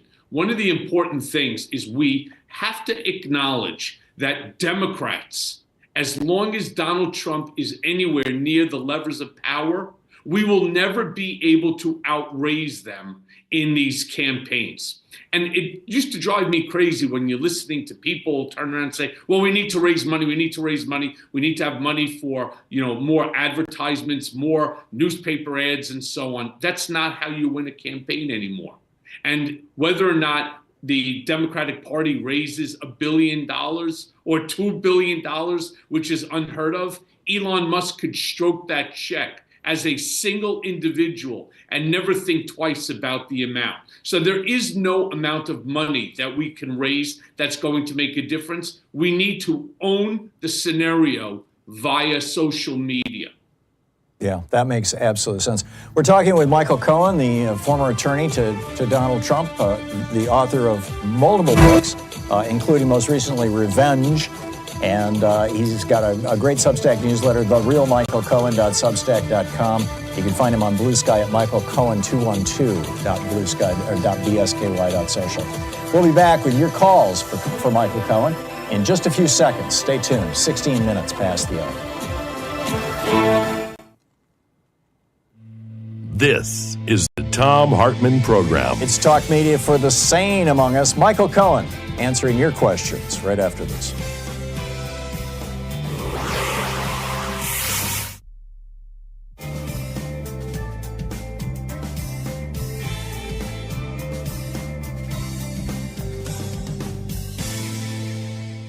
And welcome back. Joe in Oklahoma City, Oklahoma, you are on the air with Michael Cohen. Hey guys, Michael, let me just say the other side loves to really get into that toxic masculinity. You're now, to me, as a citizen out here, a little nobody in red state Oklahoma, you are the masculine honesty. And instead of toxic masculinity, we need to look at that honest masculinity. There's nothing honest about that party of lies. But to get to so I just wanted to thank you. Thank you. I wanted to ask this very important question. Right when your case went through the courts, and there was a subject, they called it subject 1 or subject B, and the whole time in my mind looking at the court documents, I'm thinking there's no other person that fits that label. That person is Trump. Why didn't they use the name in the court? Obviously, this was another one of those, presidential, deference, etc. But in that case, my contention is, and I believe it's others, because I watched the statute of limitations run out on those federal charges, that Trump could have been brought into court by Merrick Garland the day Trump stepped out of office. Did you watch that clock? Am I right or wrong about that? And thank you for your You're time. actually correct. You're correct on it. First of all of those cases that were pending were told during the presidency, so they could have certainly done it. Merrick Garland, I believe, was the single worst choice that President Biden could have made for an attorney general. Even worse, and I have no regard for Bill Barr at all. In fact, the second book that Tom is good enough to keep referring to, which is called Revenge, right? If you notice what it says at the bottom there, how Donald Trump weaponized the United States Department of Justice against his critics. It was Bill Barr who actually weaponized the Department of Justice. Bill Barr went so far on a scale of like 0 to 100. Bill Barr was like an 85 in terms of improper behavior. All right, Merrick Garland, in terms of action, despite what the Trump acolytes and the pundits from the far right side are saying, Merrick Garland was the most ineffective attorney general, especially coming after somebody like Bill Barr that unfortunately decided that he was going to act in a way that is improper for an attorney general. Now, the funny thing is, again, that the GOP are trying to blame and claim that the Biden administration was the one that weaponized the Department of Justice. It is exactly the opposite. Yeah. 100% the opposite. During Merrick Garland was a complete failure for all of us. Yeah, during his first term, in other words, he weaponized the Department of Justice, and he's doing it again. Is that what you're saying? Yes, because it works for him. Yes, it's part of the Trump playbook. If nobody's going to hold you to accountability, then you're technically, as the Supreme Court, it's even greater than what the Supreme Court gave him, which is that immunity, presidential immunity. Here, you can do whatever you want, and there's no accountability either. Yeah, there you go. Michael Cohen is taking your calls for the hour. We'll be back in 60 seconds. I have to read a commercial over on the commercial side of the show. You'll hear a promo here on the nonprofit side. And in 60 seconds, we'll continue to pick up your calls for Michael Cohen. Stay tuned.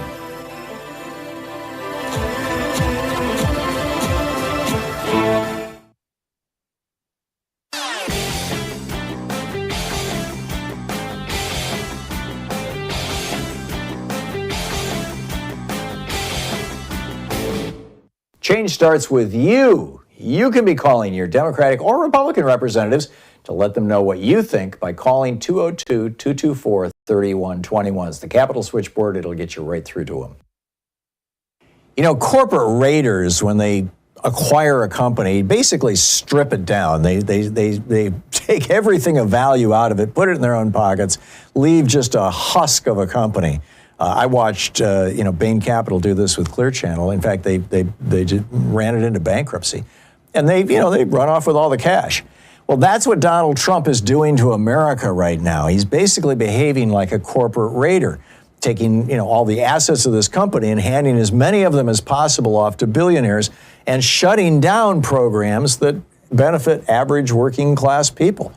This is an all billionaire cabinet or largely billionaire cabinet with a billionaire president, and they're dancing to the tune of the billionaires. It shouldn't surprise us, I suppose, but there's a whole article about it over in my Daily Take entitled Trump's Hostile Takeover of America, the Corporate Raiders' Final Heist, over at HartmannReport.com. Check it out.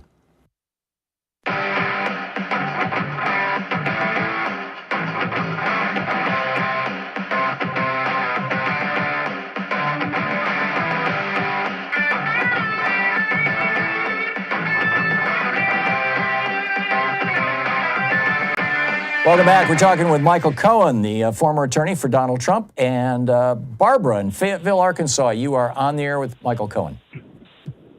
Hey, Michael. I just, first of all, want to say how much I appreciate your courage and what you've done for this nation. I'm a 54-year, I'm 75, but I've done healthcare and education for 54 years in the southern state.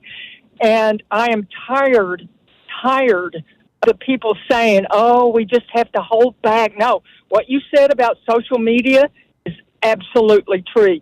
We need to go after social media. Nobody's listening to freaking MSNBC or Fox. The people that are doing that, they're out, okay? So what I need from you, because the judicial system, and I listened to Joy Vance this morning, and she just is like amazing, but we've lost it. We've lost the judicial, and we've lost everything else, and we need your help, Michael.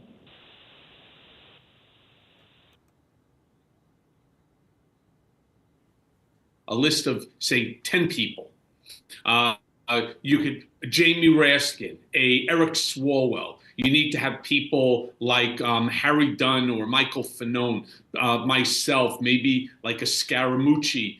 There are tons and tons of people who are, Norm Eisen as an example, Harry Littman. You want to bring them onto a stage. You want to re-engage with the voters. That's the problem with the DNC. They somehow have decided that whether it's marginalized communities or certain areas that we already have them. So let's focus someplace else. And I say, no, that's not how the game works. We need to get back into grassroots. We need to hold each other's hands and Barbara, let me let you know, things will be okay. I promise you, we will fight to the end in order to protect our sacred 249-year democratic republic. We are not going to allow the billionaires, as I wrote in my Substack today, the billionaires are playing whack-a-mole with our government. No, it's time that we take the mallet. We start whacking the billionaires in the opposite direction, that they have figured out how to use and abuse the system to a point that financially we can't stop them anymore. I mean, imagine that. A guy who became rich as can be, the richest man in the world, off of subsidies for electric vehicles. I mean, imagine that this guy has basically taken a sledgehammer or a chainsaw to our democratic republic, to our norms. Now, I want to be clear about something. There are things that I totally agree with Trump on. I just don't like the manner to which they're messaging it or the way that they want to implement it. I think it's fair to say that our country has had issues with its immigration policies for the last 50 years. Okay. And it's such a tough issue that every president before has kicked that can down the road. Well, Trump has decided he's not kicking the can down the road. He's just going to run over it with a Sherman tank, and he's going to flatten it. So here's what we're going to do. We're going to reopen Guantanamo Bay. Imagine this, right? Which is in Cuba. We're going to reopen Guantanamo Bay. We're going to start sending people, let's say from the West Coast, from California, put them on an airplane, send them over to Guantanamo Bay, 30,000 beds. Now you got to feed them, house them, the whole bit. But they need to go back, for example, to Mexico. Well, Mexico is like a 3-4 hour bus ride. Here you're going to put them in an airplane, send them 9.5, 10 hours to Guantanamo Bay just to send them back. That doesn't sound normal, especially if it's being done by a program, an agency, a department, because I don't even know what DOGE even is. I know what it stands for as an acronym, but is it a department? Is it an agency? Is it a program? I thought that government efficiency would be you do it for the cheapest and the quickest. You don't shoot people up to Guantanamo Bay, which is like a 9-10 hour flight, then just to send them the opposite direction back. It just seems redundant. Michael Cohen is with us. All of us in front of people like yourself and make sure that each and You're every listening day to the Thom Hartmann Program. Call 202-808-9925. Michael Cohen is with us until about 10 minutes before the top of the hour. 50 minutes after, we'll be back. Michael, we've got a break, a 5-minute break here at the bottom of the hour. We'll be back on the other side with more of your calls.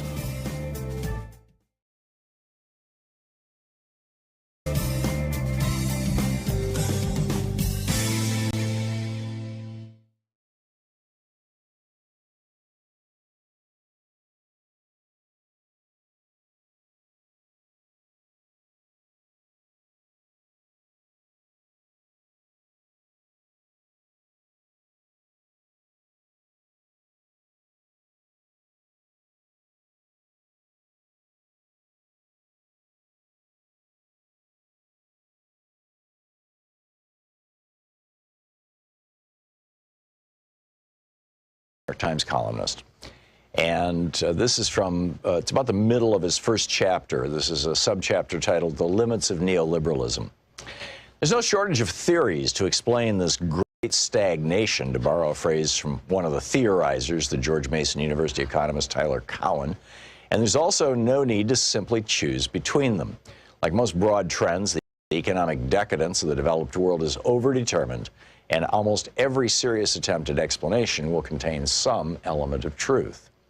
The most politically appealing theories, the ones animating our populist and socialist insurgencies, tend to blame neoliberalism itself, claiming that the medicine for 1970s stagflation has proven to be poisonous in large doses. The push for ever freer trade has hollowed out Western economies, the argument goes, offshoring productive industries and killing decent jobs, making financiers and knowledge workers rich while the middle class shrinks steadily. Meanwhile, low tax rates intended to spur investment have enabled the rich to keep more of their gains while starving the programs required to protect the poor and boost the working classes. Antitrust policy has become so fixated on the so-called benefits of consolidation consumers that it has ignored all the ways that market-dominant corporations can warp policies and strangle innovation.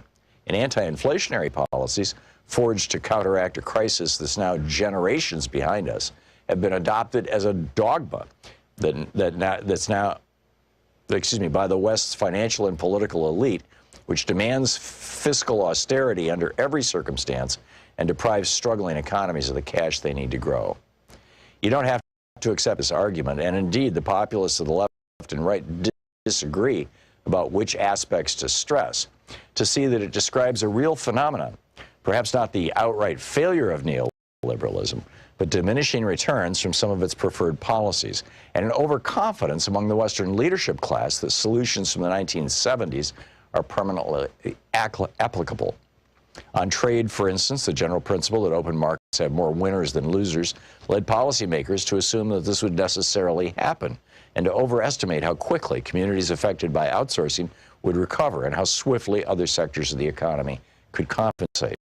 In particular, the Massachusetts Institute of Technology economist David Autor has argued the China shock, the dramatic offshoring that followed Beijing's entrance into the World Trade Organization in 2001, more economic damage on working class communities in the United States than many experts anticipated, without generating the compensating growth and job creation expected elsewhere. This is not a knockdown case against free trade, just a case against overconfidence in its incautious application. And the same argument applies to other features of the neoliberal program. It's quite possible that lower tax rates spur growth and innovation when tax rates are cut from 70% highs, but also that a program of permanent upper bracket tax cutting, as practiced by America's Republican Party, won't produce the hoped-for spillover effects among the bottom 95%. It's possible that the initial economic insight that some corporate consolidation could be good for consumers was useful for antitrust decision-making in the 1970s and 80s, but needs to be corrected as monopolies regather. It's possible that a program of deficit reduction and tight money that makes sense when inflation is galloping doesn't make sense when we're closer to deflation. The countries sometimes need a loose monetary policy to fight stagnation, and having a financial overclass too fixated on the perils of a for now imaginary inflation is a recipe for permanently lower growth. Then, alongside this brief against an overextended neoliberalism, there's a more subtle argument pushed by the more serious sort.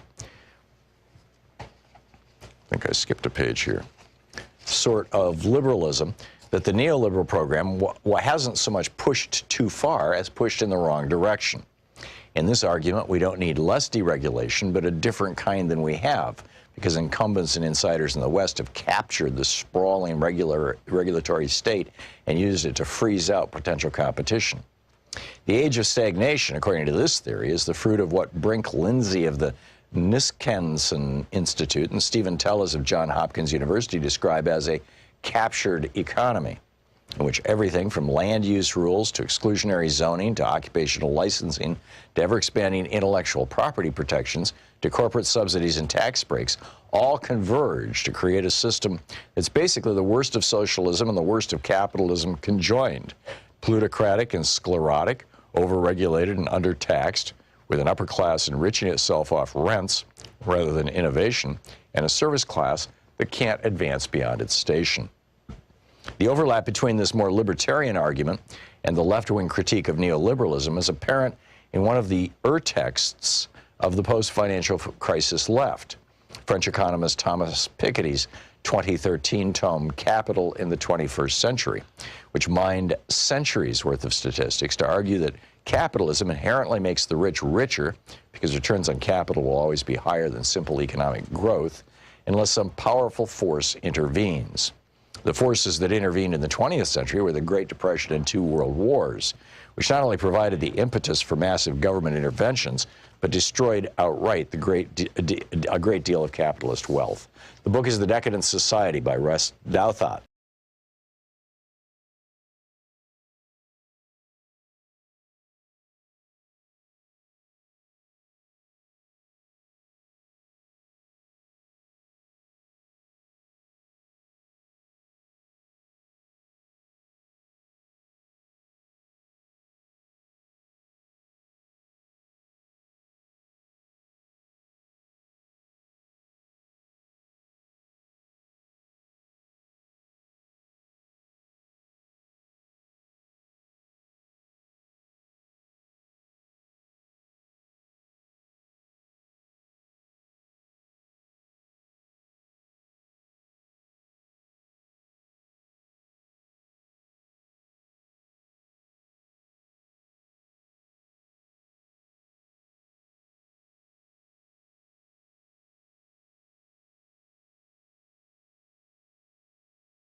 You cannot get rid of them no matter how hard you try. That was a massive, massive mistake by the Democratic Party, trying as worthless as the Steele dossier and to build an entire scenario on why Donald Trump needed to run for the presidency of the United States. If you want to go after Donald Trump for not being competent to run for the United States, go after that. Instead, what they're constantly doing is trying to find reasons that legitimately don't exist. The whole Russia. Yeah, we were looking to build like a $500 million property there. Well, hello. The Trump Organization is a real estate development company. They have, projects in Scotland and Ireland. They have projects, in India. They have, projects in India. They have projects, in the Arab Emirates and so on. I mean, they have projects all over the place. Now, all of a sudden, it's like, let's make a big deal over this. And what that did is it gave Donald Trump, remember, he's transactional, and he is an incredible, incredible branding specialist. The guy made brander in the entire world. Think about what he was able to do. He was able to twist it and make himself into the victim of that story. He is not the victim of the story. In fact, I am. But he took it as that he was the victim, and he used that to constantly propel himself up and up and up in the polls. Again, government is so afraid of him and what he wants to do that he is now going to become the victim, and he rode that victimhood all the way back to the White House. Okay. We have a small technical issue here with our video in the studio, but everything else is good, Michael. Ingrid in Myerstown, Pennsylvania. You're on the air with Michael Cohen. Yes, hi, Tom and Michael. Michael, I just want to congratulate you. We love to see when you're on any of the programs, and we're just proud of your continual stance against Trump. Also, I was glad to hear you say that you feel that throwing more money to the Democrats is not the answer. Musk really brings it to a head, but I think we have to look at it like you said. I mean, this could be a blessing. It could be a way to turn the party around and the whole political system around. Thank you. It needs to be turned. Thank you for that, because it needs to turn around. If we are going this upcoming midterm, the only way to do it is to grassroots this and to put out the best possible people that you can. The better the qualifications, the better the chances are, the better the likelihood that we will have the success that we want and that we desperately need in 26. Augusta in Cape Vincent, New York. You're on the air with Congressman, with Michael Cohen. I'm running for Congress. I'm going to run against Jerry Nadler. Good on you. Good on you. Yeah. All right. Michael Cohen, I'm glad that you're on this, and I'm so glad that you just got through saying that they need to go to the social media to get the message out. You're so right on it. Sunday night, I watched CBS's 60 Minutes. It was a wonderful program. But the only people that heard it are people who still turn on a TV like that. If that were on social media, it would get much more response. And I've taken part in protests. You are so right. And by the way, it's not just social media that we have to go to. Netflix and Hulu and all of these streaming services. You know how many people actually get their news from miniseries, or they get them from documentaries? It's incredible. You speak to people. Tom reads like 10,000 books a year. Find somebody that reads 100 a year. I mean, I do, only because I talk about it on my podcast or I write about them on my Substack, right? But young kids today, they're reading their school books. They don't read other books. They're getting their info from social media or from documentaries or streaming services. We need to attack that area, and we need to dominate the storyline. Dale in Fort Myers, Florida. You're on the air with Michael Cohen. Hi, thanks you guys, and thank you, Mr. Cohen. You've been through a lot. Quickly, I was a United States Peace Corps volunteer in a country that experienced a coup d'etat I watched it happen over a period of 3 years. I predicted it. No one believed me. It occurred. The country was Fiji. It was 1987. My question to you, Mr. Cohen, is do you think Mr. Trump would try to commit a coup d'etat in our country? Or has he already? I was going to say that as well. You know, one could say that he's already done that. And the Supreme Court, I think, gave him the power within which to do it. He basically has presidential immunity for anything that he does, so long as he claims that it is in the national interest or for national security purposes. Do I think that he could be successful in a coup? I do not. I do not. I don't believe that even the bulk of Republicans who are knee deep into the cult, the MAGA cult, want to see their constitution shredded, that they want to see their civil liberties and their rights dissipated. I just don't see it happening. There is still a large number of people that do not care, but I think the bulk of America, when pushed, will absolutely fight back. Susan in Caldwell, Idaho, you're on the air with Michael Cohen. Hi, Mr. Cohen. Nice to talk to you, and keep up the good fight. Hi, Susan. I wish you would take a little time in your researches to look at Idaho, which is kind of a bellwether on MAGA. We went MAGA before it was MAGA. And here's a culmination of what happened over the weekend. We only have Republicans here now.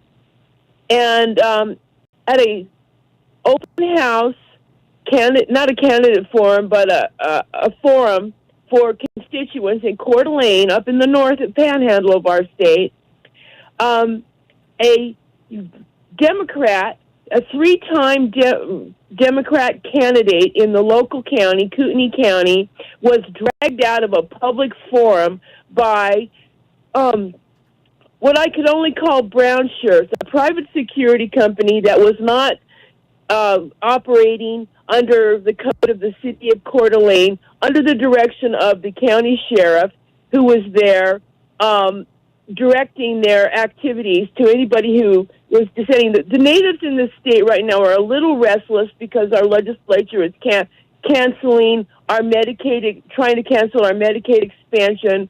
They're establishing private school vouchers in a state that really doesn't want that. And people were there objecting, and there were a couple of Democrats, of whom this one lady, Teresa Borenholz, who is a three-time candidate in the local county for our legislature, and so was well known to the sheriff by just her appearance, was dragged out by plainclothes security who handcuffed her with zip ties, dragged her out, pulled her blouse halfway off her chest, took her shoes were lost, and this is just how things devolve in this kind of situation. Can private security zip tie an American citizen who is not being arrested by law enforcement? No. First of all, private security is exactly that. They're private security. Now, they can escort somebody out, but they don't have their right to put their hands on you. That's law enforcement, and you do have to be breaking the law. Now, if she was acting in an unruly manner, they certainly have the right within which to remove somebody, but not private security. It's unauthorized and it's improper, and they're subject to a lawsuit. Holly in Washington, D.C., you're on the air with Michael Cohen.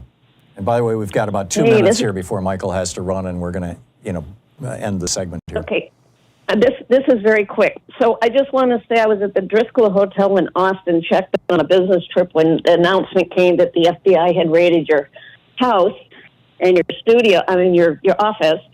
And what I just want to say is, wow, have you made lemonade out of lemons, brother? You've been a great example, and it's really inspiring. So I just want to acknowledge that. The reason for my call is I that appreciate that. I don't know if I would use the term making lemonade out of lemons here. What I have lost can never be returned to me, whether it's happiness, my family's happiness, that you never get it back, because that was the beginning of the entire downfall. And, it was, in my opinion, I thought the way the Southern District of New York, the prosecutors handled the whole thing was completely inappropriate. Remember, I was acting in the direction of and for the benefit of my boss, for now President Donald J. Trump. How I could be the only one held accountable. I didn't have the affair, and for time, because this is really important to me. The Tom was on with Ro and talked about those drop in polls will cause Trump to pull back the throttle, and he's on the position, and I am too, hollering at the TV all day, that's just going to make him more aggressive. What do you think? Oh, he doesn't need anything to make him more aggressive. He has in his mind, he has a process, he has a program. Project 2025 is just that, which I found amusing in a very strange way when he said he doesn't even know what Project 2025 is. He didn't know any of the people that we're working with or for, despite the fact that more than a dozen people working on his campaign are involved heavily with Project 2025. Yeah, it's absolutely amazing. It's a 922-page manifesto on converting a democracy into an autocracy. Michael, I know you've got to run. We're out of time here, but hang on just a second. Hartmann. Visit ThomHartmann.com for audio and video archive. Michael Cohen, thanks so much for dropping by. And in about 10 minutes in an hour and 10 minutes, I'll be with you on Substack. So everybody check out Michael Cohen's Substack. Yes. Michael, thank you. Tom, I will see you there. Okay.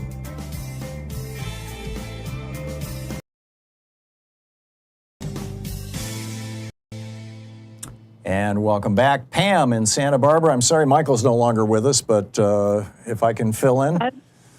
Yes, I'd like to ask you, why should we believe that there are even going to be elections when basically he's getting all his people appointed, and once he does that, he won't need the Congress or the Senate anymore? What's to say that he's just going to get rid of all of them? Aren't they scared that they're going to lose their jobs? That's a big concern of mine too, Pam. And I know it sounds paranoid, but I mean, how else can you think? Right. The only way he can suspend elections is by declaring a state of national emergency. Even if he doesn't suspend the elections, he still has the ability, and he regularly uses it. The Republican Party regularly uses it. To purge the voting rolls of voters and to, just make it really difficult to participate in our democracy. Not to mention that he's now got, Kash Patel running the FBI, who has an enemies list and has declared that he's going to come after the media if he becomes head of the FBI. So I think many of us are very concerned about that. Pam, thanks for the call. Howard in Seattle. Hey, Howard, what's on your mind today? Hey, Tom. Thanks for taking my call. In times like these, I really think one of the things I've got to rely on is mindfulness. I almost have to meditate because of the fact that the fear is it can be so, take us down. And I just have to sit there and kind of put myself in a different frame of mind so as to not be so reactive to it. But what I called about was, and I wanted to ask Michael about this because I had a thought with the DOJ now, with Pam Bondi and doing Trump's bidding, I just know that she's going to sit there and start going after people, and in the going after somebody, that means they have to sit there and take their attention off of what they're doing, their business, and put their attention on defending themselves. And I'm wondering what kind of actions. I was going to ask him what kind of actions he might recommend so that people can stay focused on the issues rather than having to be reactive to what the DOJ is going to do for Trump. Well, he's not here, Howard. Yeah, I know he's not. So maybe, Tom, could you share what you think might have to happen?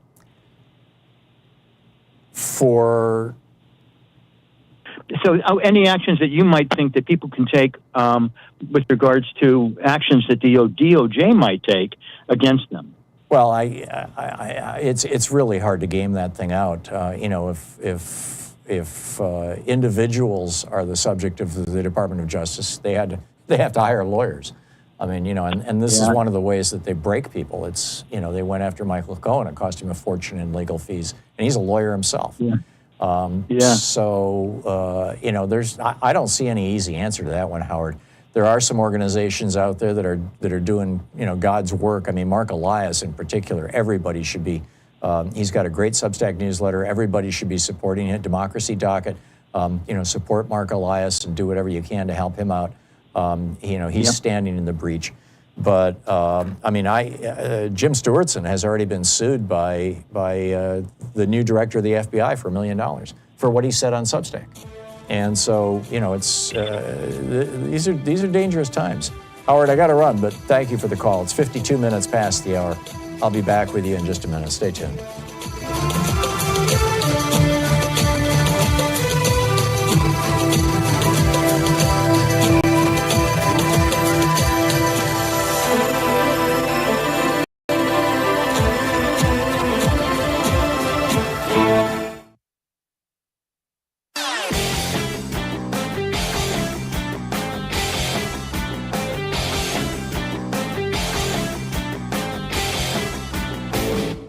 Hey, thanks so much for sharing our program and for reaching out to our stations and sponsors and letting them know that you're listening. It really means a lot to us.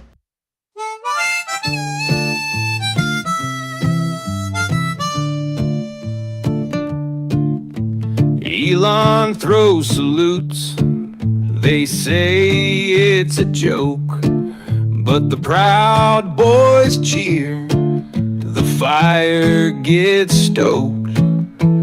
Blood and soil, reeks and race. Same old demons in a brand new place. They raise their hands, they shout their hate, but the headlines say it's a big mistake. Wink and a nod, another disguise, but we see the truth behind their lies. See no Nazis, hear no Nazis. Welcome back, 54 minutes past the hour. Brian in Madison, Wisconsin. Hey, Brian, what's up? Hey, Tom. I wasn't able to listen to the show earlier. I've been on the phone all day with our union and my manager at the VA in Madison. I'm a nurse there, working mental health, and I just wanted to talk to you about the email that Elon sent us and what our VA is telling us to do. They're telling us to go ahead and comply, but I just don't understand how this could be happening. Like, I shouldn't have to validate my reason, me being a nurse at the VA to some former billionaire. I'm just beside myself. I'm sick to my stomach, and I'm sitting in the car right now deciding if I even need to drive to work to email him back. I just don't know what to do. I would recommend that you follow the advice of your bosses and play the game for now. It's important that you keep your job if you're doing good and important work for the VA, and it certainly sounds like you are, Brian. This too shall pass. These guys are engaged in overreach that is of epic proportions, and I think that I believe it was Tim Snyder. It might have been somebody else who suggested that within a month this thing is going to fall apart for Trump. We'll see, but don't put your job at risk. It's just to make a statement. It's not worth it. Having a job is a really important thing. Brian, thank you for the call and good luck. Good luck. I wish you the very best. Thank you. Yeah. Lori in Ocala, Florida. Hey, Lori, what's up? Hi, Tom. I was kind of listening to Michael's conversation. I really like him, and I like you because you're kind of a steadying. He gets rather excited, and I do tend to get that excitement when he's talking. And he said what did he say? Well, the Supreme Court gave him immunity. And I am here to say the Supreme Court can't give President Trump immunity. That's not part of their domain. We can fight back against the Supreme Court. How? If we were at war, which we're not, we would have several different plans to go all around the enemy. We have one, and it's going right at them. Let's get the Supreme Court. Let's every single day, we'll go up to the stairs. We'll go up to where they work. We'll go up to, when they get out. And we will bug them, and we will throw our words against them for what they have taken away from us. And we have a lot in the list. We need to fight the Supreme Court as well. I get it. Lori, thank you for the call. On the other side of the break, the Reichstag fire 2.0. Is Donald Trump going to use a crisis to suspend the Constitution? Stay with us. It's 57 minutes past the hour. I'll be back with you on the other side of the break here at the top of the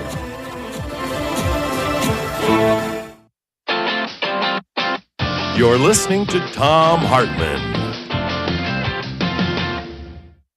Quinnipiac just came out with a poll showing that congressional Republicans have around a 40% approval rating right now, but congressional Democrats are at, as I recall, 26%. It's below 30% anyway. And a lot of this seems to be, particularly among Democratic voters, anger that while Republicans have been very successful at blocking Democratic initiatives, people remember Tommy Tuberville blocking all military promotions for a year in opposition to abortion services for women in the military. Democrats have not succeeded, apparently, or at least there's not the perception that Democrats have succeeded at stopping any of this craziness. I'm curious your thoughts on that. And also, what should have been my first question, is there anything on your mind that you want to share with our listeners before we start picking up phone calls? Well, there's so much, so I think we can, I think it'll all come up in the phone calls. We just did a town hall here in person, and we had 2,500 people sign up. We only had capacity for about 1,000. We filled the hall, and my focus really was on really talking about how we need to fight back as Democrats in Congress, in the courts, and also how we need people to join us and get trained and ready for action in the streets, because it's a three-pronged strategy. You're right. We need to fight hard. And what I said is, I am not giving my vote to be complicit in any of the things that they are doing.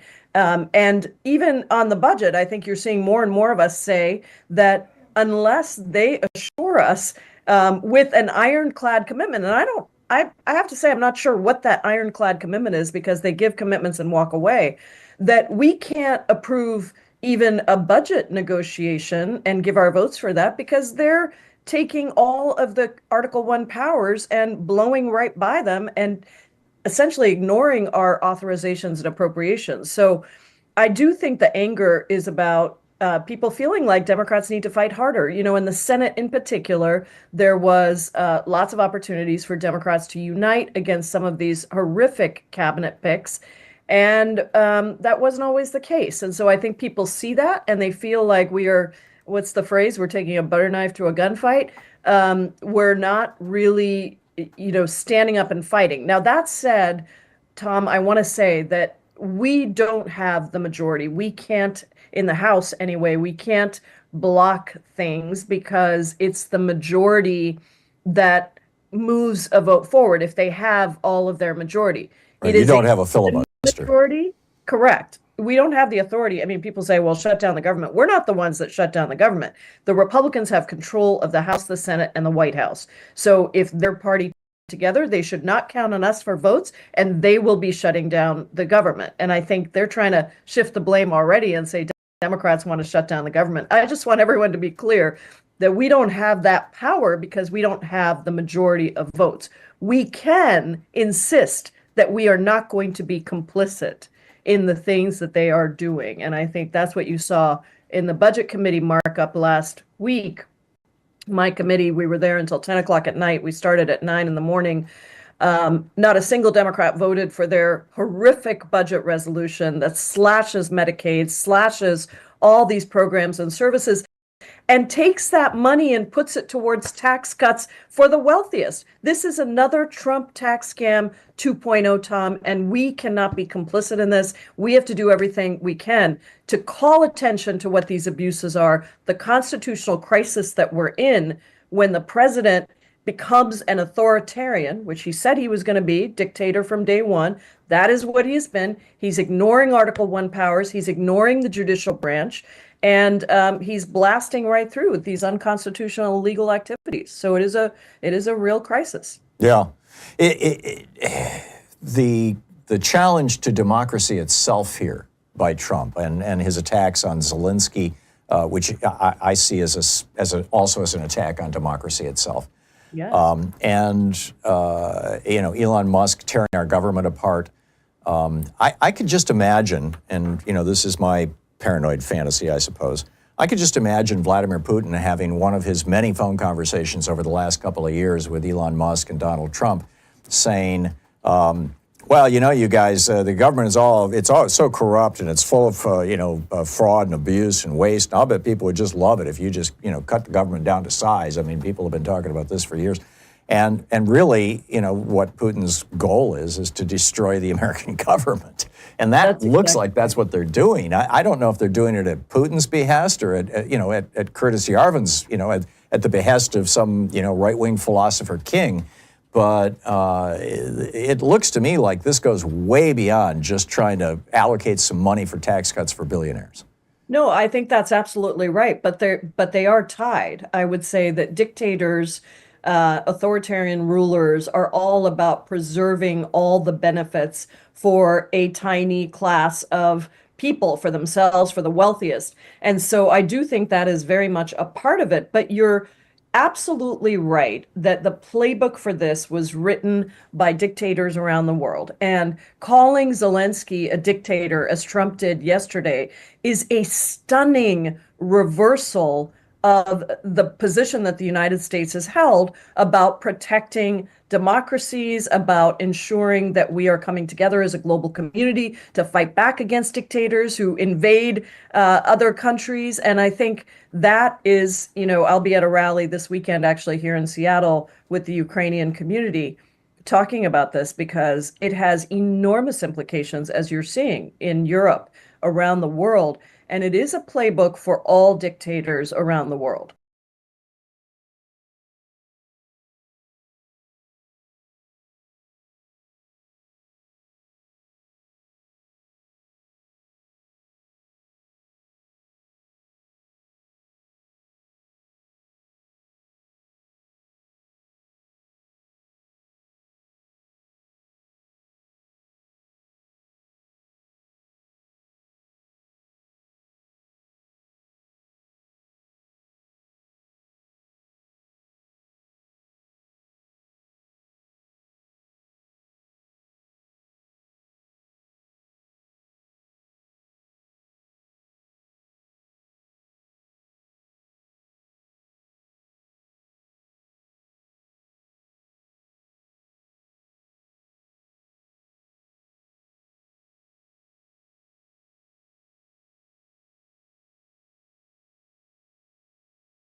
Musk, Trump, Vance have all been outclassed in public arguments these last few days. Government failure, stock market crash, and dictatorial alliances are not popular. People are starting to realize that there is no truth here beyond the desire for personal wealth and power. And then James Carville told Dan Abrams that he says, I believe that this administration in less than 30 days, this should be fewer than, in less than 30 days is in the midst of a massive collapse, and particularly a collapse in public opinion. And as Congressman Ro Khanna said earlier in the program, quoting Abraham Lincoln, public opinion is everything. At the same time, 4 Republicans have now thrown Nazi salutes, 3 over the past weekend at CPAC.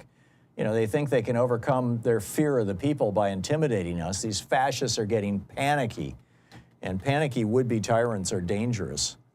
Now, that said, Thursday is the 92nd anniversary of the February 27, 1933 burning of the German Parliament building, the Reichstag. And, you know, this was in the middle of an economic crisis, the Great Depression, and it was done by, presumably, allegedly, Dutch communist Marius van der Lubbe, a young man who was alleged to be mentally ill, actually. He tried to attack a couple of other buildings, you know, putting basically Molotov cocktails on the outside of them. Unsuccessfully, it didn't catch on fire. And then somebody let him inside the German Parliament building, which had these long halls with old tapestries hanging down the walls, which are very flammable. And he set that thing on fire, and the whole building went up. And when that happened, you know, Hitler knew this was coming. His intelligence services had told him about van der Lubbe. And he had just been chancellor at that point in time for about a month, and you know, well, actually about 2 months. On the 27th of February, it would have been 2 months. And so he rushed over to the Parliament building and got in front of the media. He was live on the radio all over Germany. And he said, "You are now witnessing the beginning of a great epoch in history. This fire is the beginning. It's a sign from God." And he declared an all-out war on terrorism, and said that the terrorists who had done the fire were the socialists in the government and the Jews. 2 weeks later, he opened the first detention center in Oranienburg for terrorists. And of course, the people who went there, who were put there, were mostly the communists and the socialists in the parliament, who he, you know, blamed for the burning of the Parliament building. And he said he was doing this in the name of stopping terrorism. Now, Putin did the same thing in 2002 with the Chechens. There was this big, this Moscow theater was seized by Chechen separatists, and Putin had a gas with something like fentanyl in it, some sort of very toxic gas pumped into the theater, killed a bunch of people, but he ended the siege. And that was the thing that gave him the public opinion necessary to just flatten Chechnya and reabsorb it into Russia. It had been part of the Soviet Union. It had been an independent country before that, much like Ukraine. And to clamp down on protest in Russia. You know, starting in 2003. I mean, this is when he went after Mikhail Khodorkovsky, who was the CEO of Lukoil, one of the oligarchs who had supported Putin. But in 2003, he arrested him, and that was kind of the beginning of the massive, you know, repression against the Russian people. So, you know, there's this long history of leaders using attacks on their countries to not just enhance their popularity, but also to pass laws that reduce freedom, essentially. George W. Bush did this after 9/11 with the Patriot Act. Benjamin Netanyahu did it after October 7th in Israel. So the question in my mind is, will there be an attack against the United States? And if so, will Donald Trump use that national emergency and suspend our Constitution? And I could see it happening very easily. I think it makes perfect sense. And so my argument is that the Democratic Party in particular needs to get ready for this. They need to prepare for this. They need to be talking about this. They need They need to be planning for what to do should this happen. They were, really not ready for George W. Bush to politicize 9/11, but he did. And they need to be ready for this. So you can read all about it at HartmannReport.com. As I said, it's titled Reichstag Fire 2.0. Will Trump use a crisis to kill democracy? And the end of it is, stand back and stand by, right? Get ready. Meanwhile, Philadelphia Inquirer columnist Will Bunch says that Elon Musk is now the focus of much of the rage of the country. And he points to the protests happening at Tesla car dealership showrooms around the country. Were you telling me, Sean? Sean was driving by one over the weekend, and there was a whole bunch here in Portland at Tesla dealership, a bunch of people out in front protesting. A 39-year-old social worker, Matt DiCarlo, told Bunch that he was sickened by Musk throwing up the Nazi salute earlier this year. And Will Bunch writes, consider these pickets the first green shoots of an early spring uprising across America after a winter of discontented hibernation by many of the 78 million who had voted against Trump and his anti-democratic visions. He notes that there have been large protests over the last week by laid-off federal workers, by LGBTQ plus activists in New York City, furious over the scrubbing of transgender references from the Stonewall National Monument, when in fact it was the arrest of a trans person who really started Stonewall. And in Philadelphia, he writes, for the Not My President's Day. So I think it's beginning. Meanwhile, Donald Trump shut down, or is in the process of shutting down, our U.S. military base in Greece, in the city of Alexandropoli. And this has been a key logistical hub for U.S. and NATO operations in southeastern Europe. And by dismantling this, apparently at the request of Vladimir Putin, according to this report over at defense-blog.com, press reports highlight the closure is seen as a strategic loss for Greece, particularly in supporting NATO's presence in Eastern Europe. And according to Greek media, Trump's decision to dismantle a military presence in Alexandropoli came after a joint request from Russian President Vladimir Putin and Turkish President Recep Tayyip Erdogan. Now, of course, Turkey and Greece have been, had a low-level conflict for a long, long time. So here's Donald Trump now starting to take apart NATO. And I have not seen any stories about this on the media, monitoring CNN here in the studio. Right now, Trump is meeting with Macron. But he's not going to listen to Macron, I don't think. I mean, Macron came over here thinking he could talk some sense into Donald. Ain't going to happen. Donald Trump is either terrified of Putin or indebted to Putin or in love with Putin or wants to be Putin or all of the above. But he's not going to undo his abandonment of Ukraine. No chance. So, meanwhile, in Germany, the Christian Democratic Union, the CDU, won the elections over the weekend on Sunday. I'll tell you about that, and I want to get into who the CDU is and what it is, and a letter from Senator Chris Murphy right after this break, and then I'll pick up your phone calls. So stay with us. It's 15 and a half minutes past the hour. I'll be back with more of the news of the day and your calls in just a moment.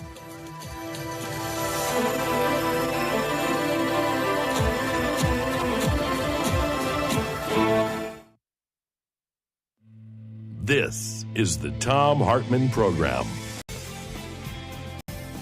Occupying the media 3 hours a day, 5 days a week. We'll be right back.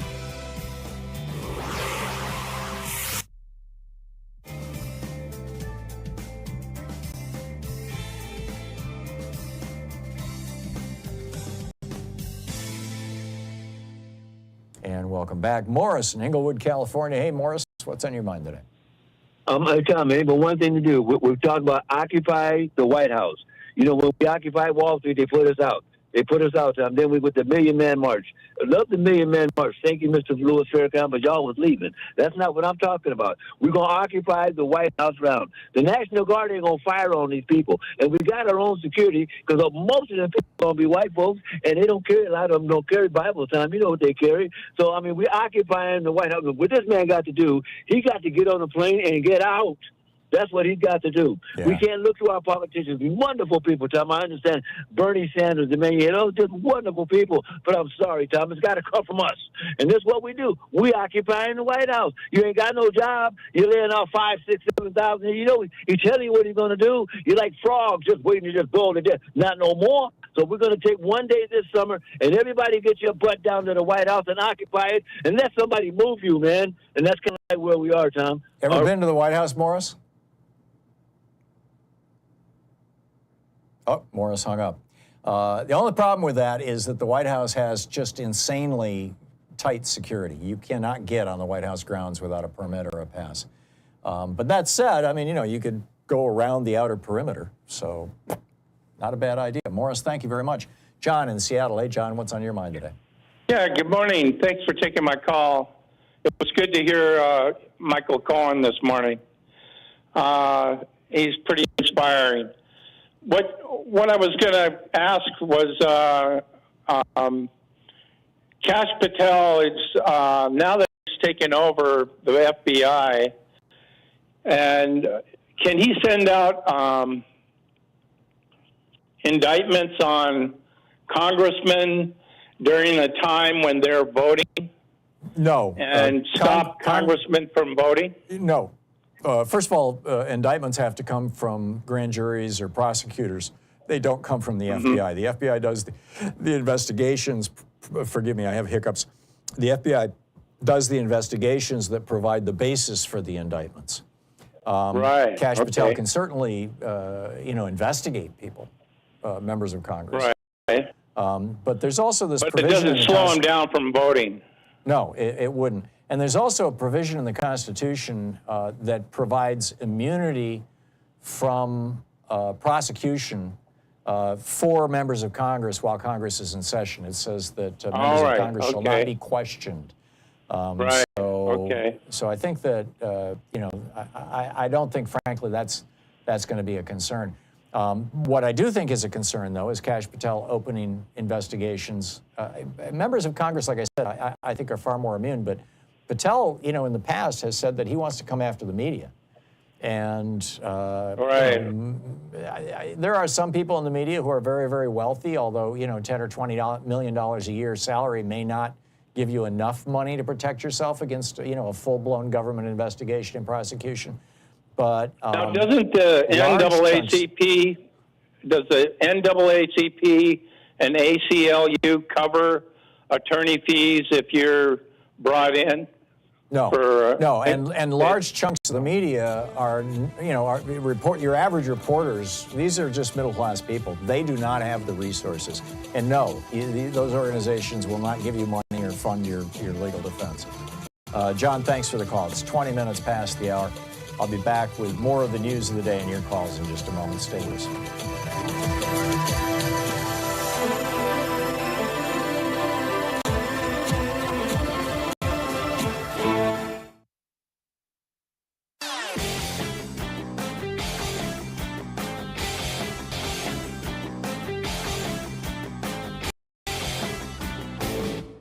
Missed my opening rant today? It's usually published over at HartmannReport.com, where you can read it and share it with your friends for free. Check it out, HartmannReport.com. So back in 1933, when Franklin Roosevelt became president, we were in the depths of the Great Depression. He raised the top income tax rate on billionaires from 25% to 90%.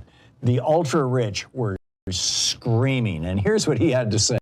A number of my friends who belong in the very high upper bracket have suggested to me on several occasions of late that if I am re-elected president, they will have to move to some other nation because of high taxes here. Now, I will miss them very much. He just took it right to them, right? Now, what came out of that was the world's largest and fastest growing and first major middle class. We can do this again. We just have to raise taxes on rich people. It's pretty straightforward. There's a whole article about it over at HartmannReport.com. Check it out.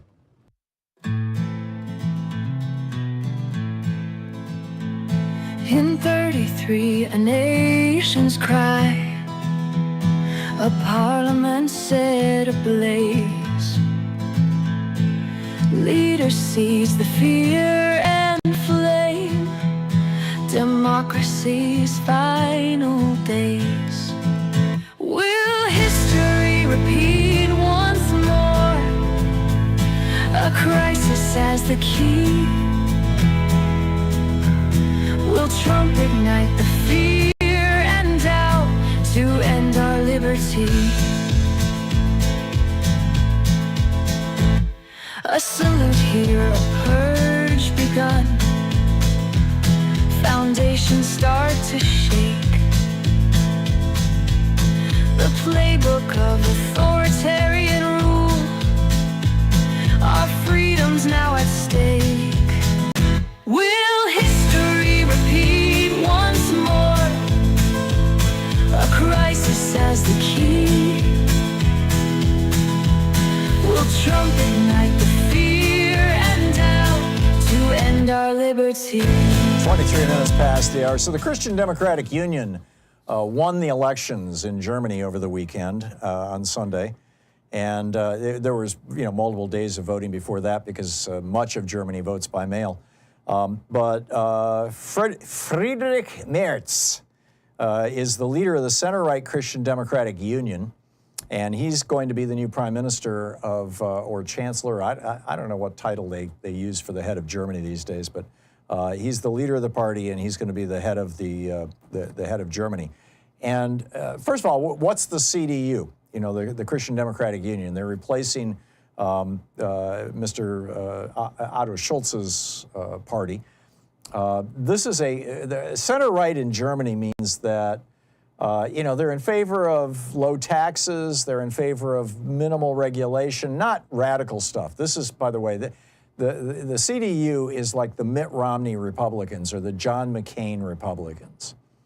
They're also in favor of limiting immigration, and with the million immigrants that they have in Germany, requiring them to take German language courses and integrate into German society, which is a whole lot more rational than Trump's deport them all, right?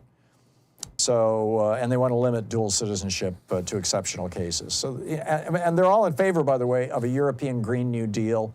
They're all in favor of keeping a national health care system. They're all in favor of paying young people to go to college instead of charging them. I mean, so we would call them radical lefties, but in Europe, or in Germany, they're considered center-right.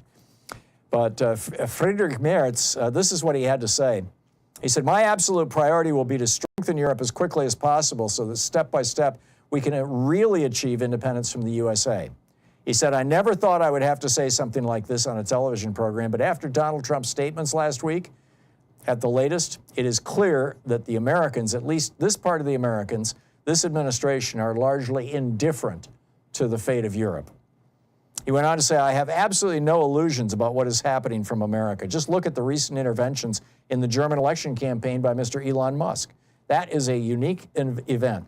The interventions from Washington were no less dramatic and drastic and ultimately outrageous than the interventions we have seen from Moscow. My absolute priority now is to create unity in Europe." So that's what is happening in Europe, and I see it as a good sign. Meanwhile, Senator Chris Murphy writes a long letter. I found it over on Democratic Underground this morning. I'm not sure if it's still up there, but it's a barn burner. And basically what he's pointing out is that last night, in the dark of night on a Sunday night, the Republicans began trying to push through a $4 trillion tax cut for billionaires through the Senate. And the Democrats stayed there all night, offering amendment after amendment after amendment. One of the amendments said no tax cuts for anybody who has over $1 billion. Every Republican voted against it. I mean, it's just wild stuff, right? He said, "We made them vote on whether or not Elon Musk and Doge should have a limitless access to Americans' personal data. Republicans voted against it. We made them vote on whether to protect IVF and require insurers to cover it. Republicans voted against it. He said every single amendment Democrats proposed was shot down. And, he talks about the corruption and theft that's happening here. He said the votes lasted until 5 a.m. He says, this is a 5-alarm fire.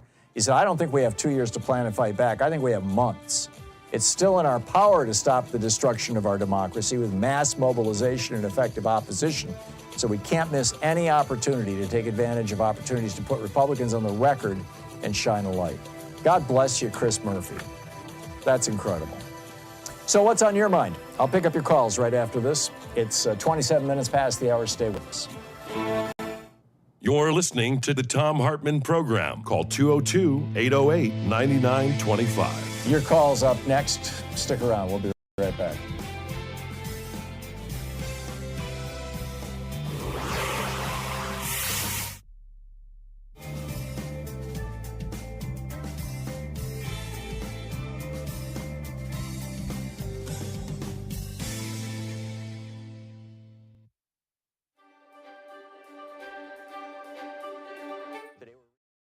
Our book is by Frantz Fanon, and it's The Wretched of the Earth. This is from the chapter on national culture on page 145. It sort of reads like Thomas Paine, actually. Each generation must discover its mission, fulfill it, or betray it in relative opacity. In the underdeveloped countries, preceding generations have simultaneously resisted the insidious agenda of colonialism and paved the way for the emergence of the current struggles. Now that we are in the heat of combat, we must shed the habit of decrying the efforts of our forefathers or feigning incomprehension at their silence or passiveness. They fought as best they could with the weapons they possessed at the time, and if their struggle did not reverberate throughout the international arena, the reason should be attributed not so much to a lack of heroism, but to a fundamentally different international situation. More than one colonized subject had to say, "We've had enough." More than one tribe had to rebel. More than one peasant revolt had to be quelled. More than one demonstration had to be repressed for us to stand firm, certain of our victory. For those of us who are determined to break the back of colonialism, our historic mission is to authorize every revolt, every desperate act, and every attack aborted or drowned in blood. In this chapter, we'll analyze the fundamental issue of the legitimate claim to a nation. The political party that mobilizes the people, however, is little concerned with this issue of legitimacy. Political parties are concerned solely with daily reality, and it is in the name of this reality, in the name of this immediacy which influences the present and future of men and women, that they make their call to action. The political party may very well speak of the nation in emotional terms, but it is primarily interested in getting the people who are listening to understand that they must join in the struggle if they quite simply want to exist. We now know that in the first phase of the national struggle, colonialism attempts to diffuse nationalist demands by manipulating economic doctrine. At the first sign of a dispute, colonialism feigns comprehension by acknowledging with ostentatious humility that the territory is suffering from serious underdevelopment that requires major social and economic reforms. And it is true that certain spectacular measures, such as the opening of work sites for the unemployed here and there, delay the formation of a national consciousness by a few years. But sooner or later, colonialism realizes it is incapable of achieving a program of socioeconomic reforms that would satisfy the aspirations of the colonized masses. Even when it comes to filling their bellies, colonialism proves to be inherently powerless. The colonial state very quickly discovers that any attempt to disarm the national parties at a purely economic level would be tantamount to practicing in the colonies what it did not want to do in its own territory. And it is no coincidence that today the doctrine of Cartierism is on the rise just about everywhere. Cartier's bitter disillusionment with France's stubborn determination to retain ties with people it will have to feed, whereas so many French citizens are in dire straits, reflects colonialism's inability to transform itself into a nonpartisan aid program. Hence, once again, no need to waste time repeating, better to go hungry with dignity than to eat one's fill in slavery. On the contrary, we must persuade ourselves that colonialism is incapable of procuring for colonized people the material conditions likely to make them forget their quest for dignity. Once colonialism is understood where its social reform tactics would lead it, back come the old reflexes of adding police reinforcements, dispatching troops, and establishing a regime of terror better suited to its interests and its psychology. Within the political parties, or rather parallel to them, we find the cultured class of colonized intellectuals. The recognition of a national culture and its right to exist represent their favorite stomping ground. Whereas the politicians integrate their action in the present, the intellectuals place themselves in the context of history. Faced with the colonized intellectuals' debunking of the colonist theory of a pre-colonial barbarism, colonialism's response is mute. It is especially mute since the ideas put forward by the young colonized intelligentsia are widely accepted by metropolitan specialists. It is in fact now commonly recognized that for several decades, numerous European researchers have widely rehabilitated African, Mexican, and Peruvian civilizations. Some have been surprised by the passion invested by the colonized intellectuals in their defense of a national culture. But those who consider this passion exaggerated are strangely apt to forget that their psyches and their egos are conveniently safeguarded by the French or German culture, whose worth has been proven and which has gone unchallenged. I concede the fact that the actual existence of an Aztec civilization has done little to change the diet of today's Mexican peasant. I concede that whatever proof there is of the once mighty Songhai civilization does not change the fact that the Songhais today are undernourished, illiterate, abandoned to the skies and water, with a blank mind and glazed eyes. But as we have said on several occasions, this passionate quest for a national culture prior to the colonial era can be justified by the colonized intellectuals' shared interest in stepping back and taking a hard look at the Western culture in which they risk becoming ensnared. Fully aware that they're in the process of losing themselves and consequently of being lost to their people, these men work away with raging heart and furious mind to renew contact with their people's oldest inner essence, the furthest removed from colonial times. Let us delve deeper. Perhaps this passion and this rage are nurtured, or at least guided, by the secret hope of discovering, beyond the pleasant wretchedness, beyond the self-hatred, something that redeems us.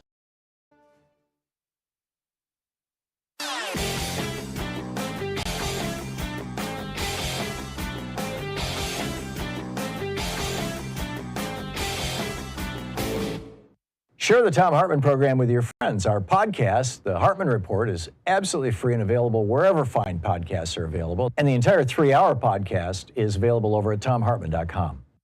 So a lot of people are wondering, why is it in America that we can't have nice things? Why don't we have, the same things every other democracy has? Every other democracy in the world has a national health care system of some form, and everybody is covered. We don't. We've got 27 million uninsured people and over 100 million underinsured people. Why is that?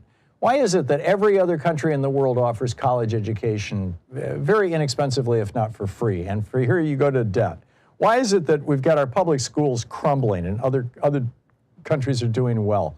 Why is it that we've got Medicare being taken apart by this Medicare Advantage scam and nobody will do anything about it? Well, it turns out the reason why it boils down to one thing, one Supreme Court decision, Citizens United, legalizing the bribery of our politicians. There's a whole rant about this over at HartmannReport.com. I think you're going to find it very, very useful. Check it out.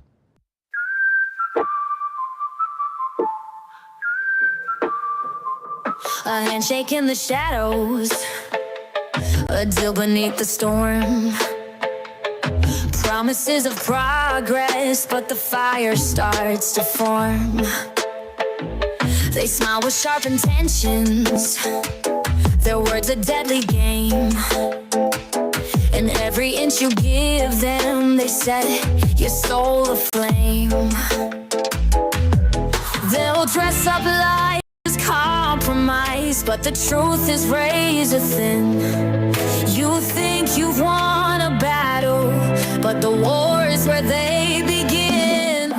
Evil doesn't negotiate, it devours, it consumes. It's the shadow in the doorway, the smoke that chokes the room. You can't tame a beast that feeds on fear and power.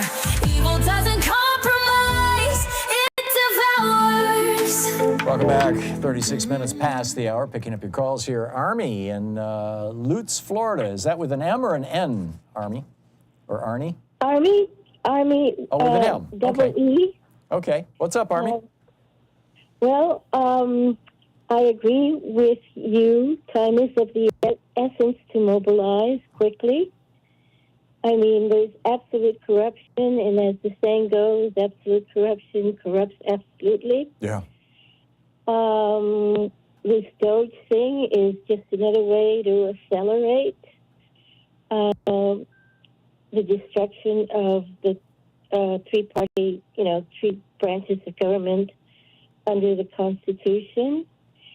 And I'm of the opinion that we really need to get out there. Maybe guerrilla art would be one of the best vehicles to send out flyers, bombard the Congress with comments with a flyer, saying, do you want to work yourself out of a job? Yeah. and ask other poignant questions. I mean, the NRA, under the Second Amendment, mobilized their memberships to write letters. It's not useful to have, these generated petitions, online petitions. That really doesn't work. They want individuals. They will respond to individuals. I agree, Army, and I think that, if you have the ability to create posters or flyers, by all means, go for it, or call Congress or send them postcards or show up at, local meetings or reach out to the local office of your members of Congress. In particular, I think right now, it's important to reach out to Republicans. Army, thank you. Kenyatta in Los Angeles. Hey, Kenyatta, what's on your mind today? How you doing, my friend? Funny. I'm okay, Tom. I'm glad. I hope you and Louise are well. It's just funny that this call would come after someone by the name of Army, because that's kind of what I wanted to talk to you about. Okay, go for it. But a different Army. When you connected the dots perfectly, Tom. When I heard Friday night that Donald Trump had fired the Joint Chiefs, only the second black man ever hold that position other than Colin Powell, it shook me to my core. Yeah. On the campaign trail, Donald Trump, showed his, constantly talked about his adoration for this raising Cain, and he would say, "That's the guy I want." So now that he's decapitated the entire leadership of the military, I think that it's very much in the cards that he is going to either foment something domestically or internationally to cause some type of crisis that will suspend the Constitution. Now, throw in the fact that he talked about having a third term. You see what I'm talking about? Yeah, no, I think it's all of one thing. I agree with you. And then think about what he said about turning the West Bank and Gaza into, Gaza-Lago, basically. Mm-hmm. And that has upset people around the world and put a big target on the back of the United States. Yep. This is all a little too convenient. When Smith, I did want to point this out, Tom. When Smith said in that interview that the first thing you've got to do is fire the Joint Chiefs, and everyone that had anything to do with this DEI woke SH word. And of course, we know what woke and DEI, what the real meaning of that is. They're Republicans' way of using the N-word. Yeah, I got it. What's really dangerous about that, Tom, is not just at the leadership level, but anyone that's ever been in a military or paramilitary organization knows that anti-black racism in those organizations is very high, higher than it is in the aggregate. The message that is being sent to the rank and file is really, really dangerous, Tom. Yeah. It really is. I agree. Lastly, I wanted to talk about Trump's, what I call KKK, Ku Klux Cabinet. Bondi, Patel, Musk, and the rest of his KKK.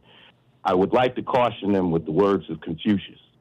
Before you embark upon a journey of revenge, dig 2 graves. Yeah, there you go.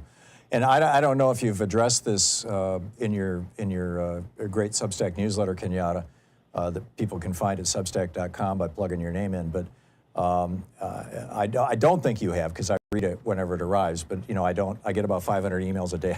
I miss stuff from time to time. But are you familiar with the difference in accomplishments between C.Q. Brown, the black guy that Trump just fired as our Joint Chiefs of Staff, the 4-star general and the 3-star retired National Guard guy that they, Raisin Kane that he replaced him with?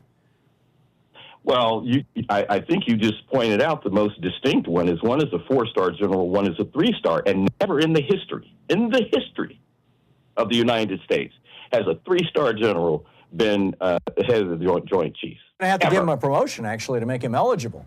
But C.Q. Brown was the guy who came up with how to destroy ISIS. He was in charge of our troops in Iraq and Afghanistan. I forget which theater it was. And he said, because they had been going after ISIS as if it was a military or an insurgency. And he said, no, this is a country. You have to think of it as a country. And so you have to go after their banking, and you have to go after their political infrastructure and destroy and kill their political infrastructure. And so the United States military completely recalibrated their strategy against ISIS and did what C.Q. Brown said and destroyed ISIS. This is the guy who ended ISIS. I mean, he's not just one of the most decorated, combat pilots and 4-star generals in history. He's brilliant, and he gets fired because he's got brown skin, and the guy who gets brought in with white skin is only a 3-star general who's never done anything other than be a fighter pilot and work his way up through the ranks in the damn National Guard. Oh, well, not to put down the National Guard, but you get what I'm saying here. Well, of course, and I didn't tell you that normally the Joint Chiefs Chairman stays on even when administrations change. Yes, this is unheard of. Yep. And to the best of my knowledge, this never happened before. I agree. This is just racism on display, and and Trump is not even. He doesn't even bother to hide it anymore. They're proud of it. They, as you pointed out, their attacks on DEI and diversity, and just like the old attacks on CRT, this is all code for the N-word. Kenyatta, it's always great to hear from you. I appreciate the call. I got to move along, but thank you. Take care, sir. You betcha. You too. Stephen in Mentor, Ohio. Hey, Stephen, what's on your mind today? Yeah. Hello? Yeah. Can you hear me, Tom? Yes, I can, Stephanie. What's on your mind? Or Stephanie? Well, I was. That's perfectly good.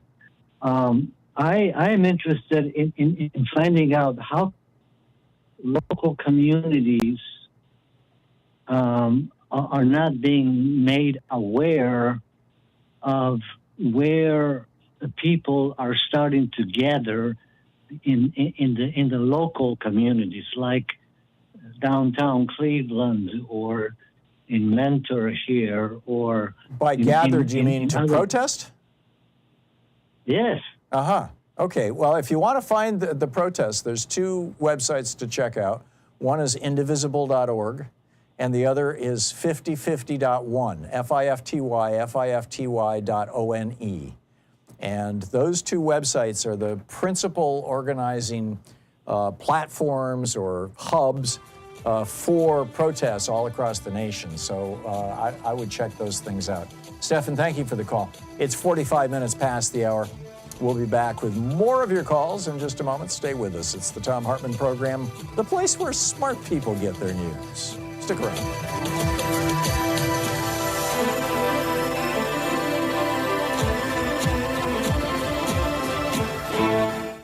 You're listening to Thom Hartmann. Visit thomhartmann.com for audio and video archives.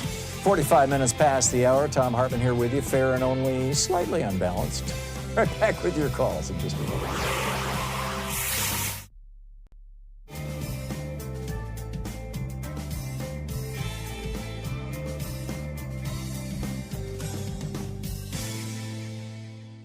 And welcome back. Darnell in Atlanta, Georgia. Hey, Darnell, what's on your mind today?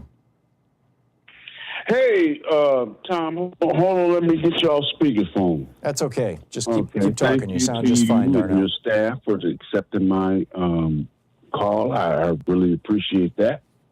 I have one question. No, two questions and one statement.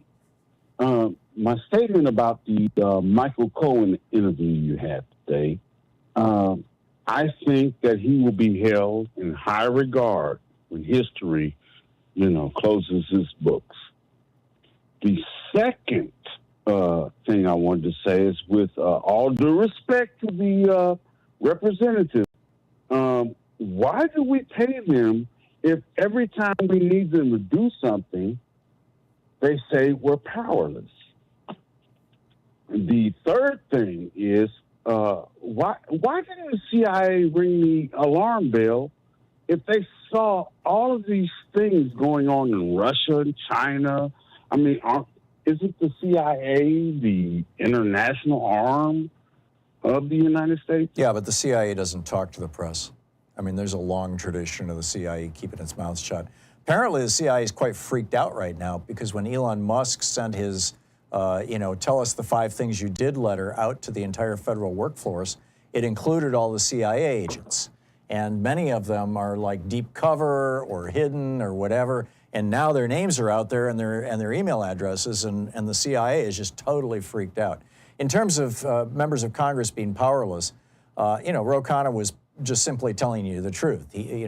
Democrats cannot even get a bill out of committee, much less to the floor of the House right now, or the Senate, because Republicans control those two bodies. But that doesn't mean they're legislatively powerless, but it doesn't mean they're completely politically powerless. And that's why Ro Khanna is going to be holding a press conference tomorrow with a bunch of Trump voters who are now fired federal workers who are pissed off at Trump, and why he's holding 3 town halls in the next week or so, in red districts in California. He's going into the congressional districts that are represented by Republicans who refuse to hold town halls. And I think that's brilliant. I mean, Mark Pocan has been doing that for years. He doesn't talk about it much on this program. He should talk about it more. I think it's just absolutely great. So that's what's up there now. I thank you for that. I really do, and I think the whole nation does. And I would like, if at all possible, that you put those Republicans' names on blast. Well, it's every single elected Republican. A half a dozen of them or so, maybe a dozen of them did town halls last week, and they all got blasted.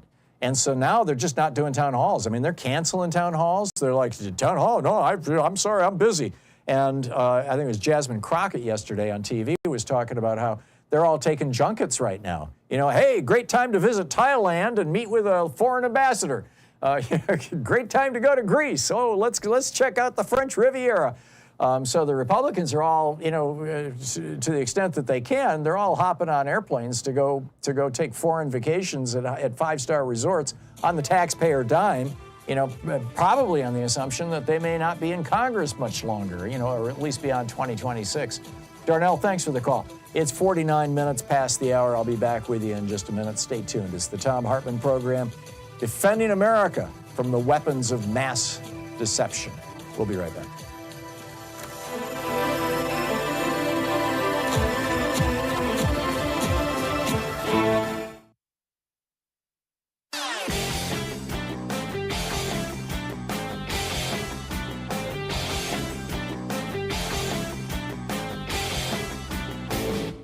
Our daily song is now available on Spotify, Apple Music, Amazon Music, YouTube Music, Pandora, Tidal, Deezer, iHeartRadio, and a whole bunch. Just look for songs by Louise and Thom Hartmann. Check it out.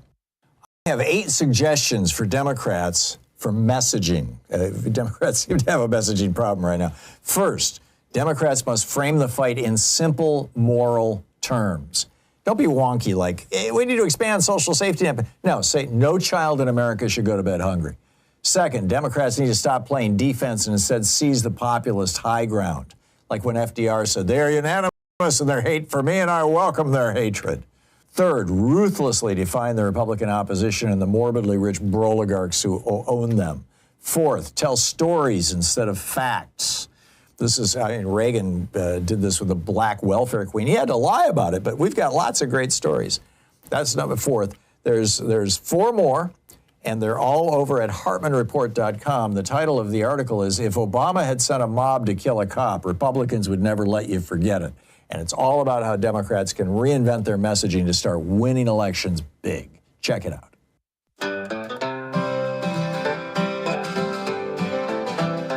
There's a game being played in the Capitol halls where billionaires tower and the common folk crawl. They cut through the safety nets we all depend to hand out tax breaks to their billionaire friends. They call it freedom. The cost obscene, trading food for fortunes and hope for a dream. The people's voice grows quiet, the power shifts. Oligarchy rises on the back of their gifts.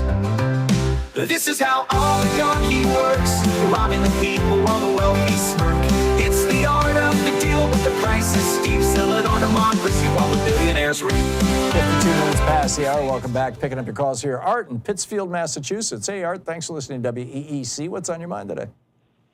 Hey, thanks for taking my call, Tom. Along the same lines that you were just talking about on the break there, I think last week I heard that the magazine The Nation had an article. I don't know the author, but he dealt with the fact that he thought that there was too much congeniality on Capitol Hill. Yeah. And the Democrats ought to start being a lot more oppositional personally with the Republicans. I agree. Although I suspect that the days of Democrats and Republicans working together. I mean, it was Newt Gingrich who segregated the House and Senate dining rooms. You know, prior to Gingrich, they would just all sit together. Since Gingrich, there's basically Republicans on one side, Democrats on the other. I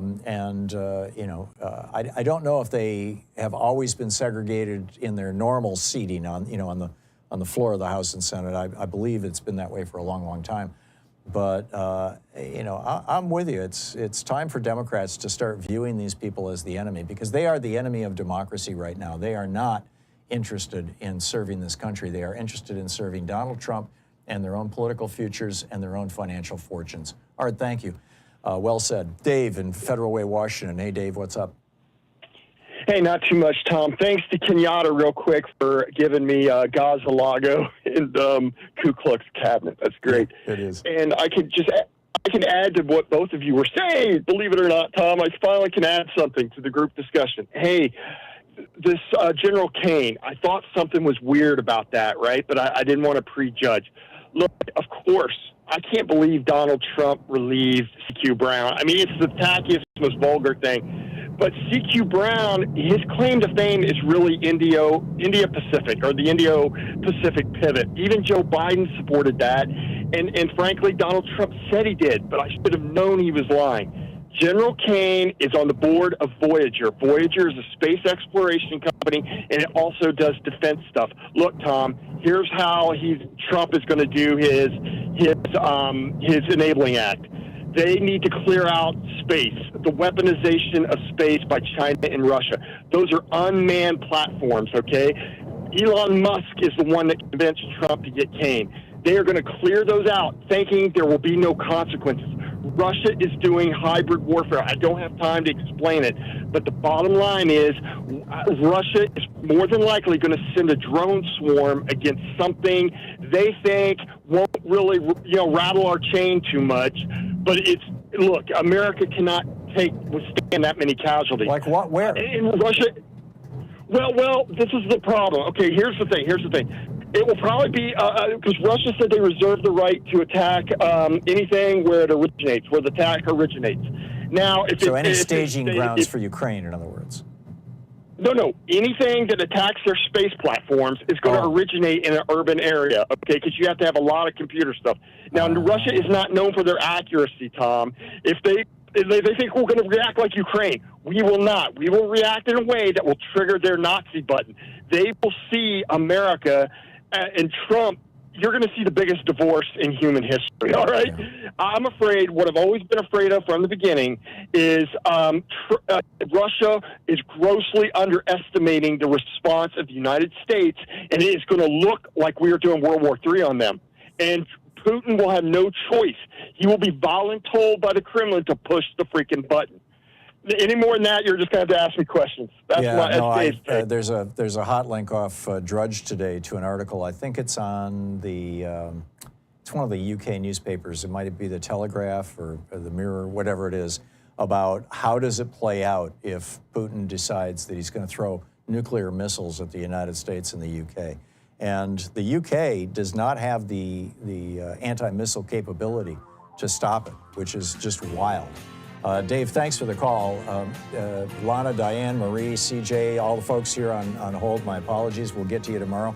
Thanks so much for being with us today. I truly appreciate it, and for sharing the good word about our program and other good progressive media out there with your friends and neighbors and relatives. Don't forget, democracy is not a spectator sport. It requires all of us. That includes you. So get out there, get active, tag, you're it. Have a great afternoon. Be good to yourself and the folks around you. Stay safe, and I'll catch up with you tomorrow.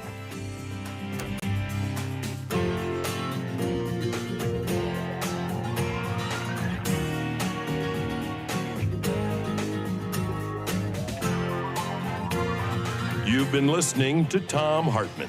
For audio and video archives, visit thomhartmann.com.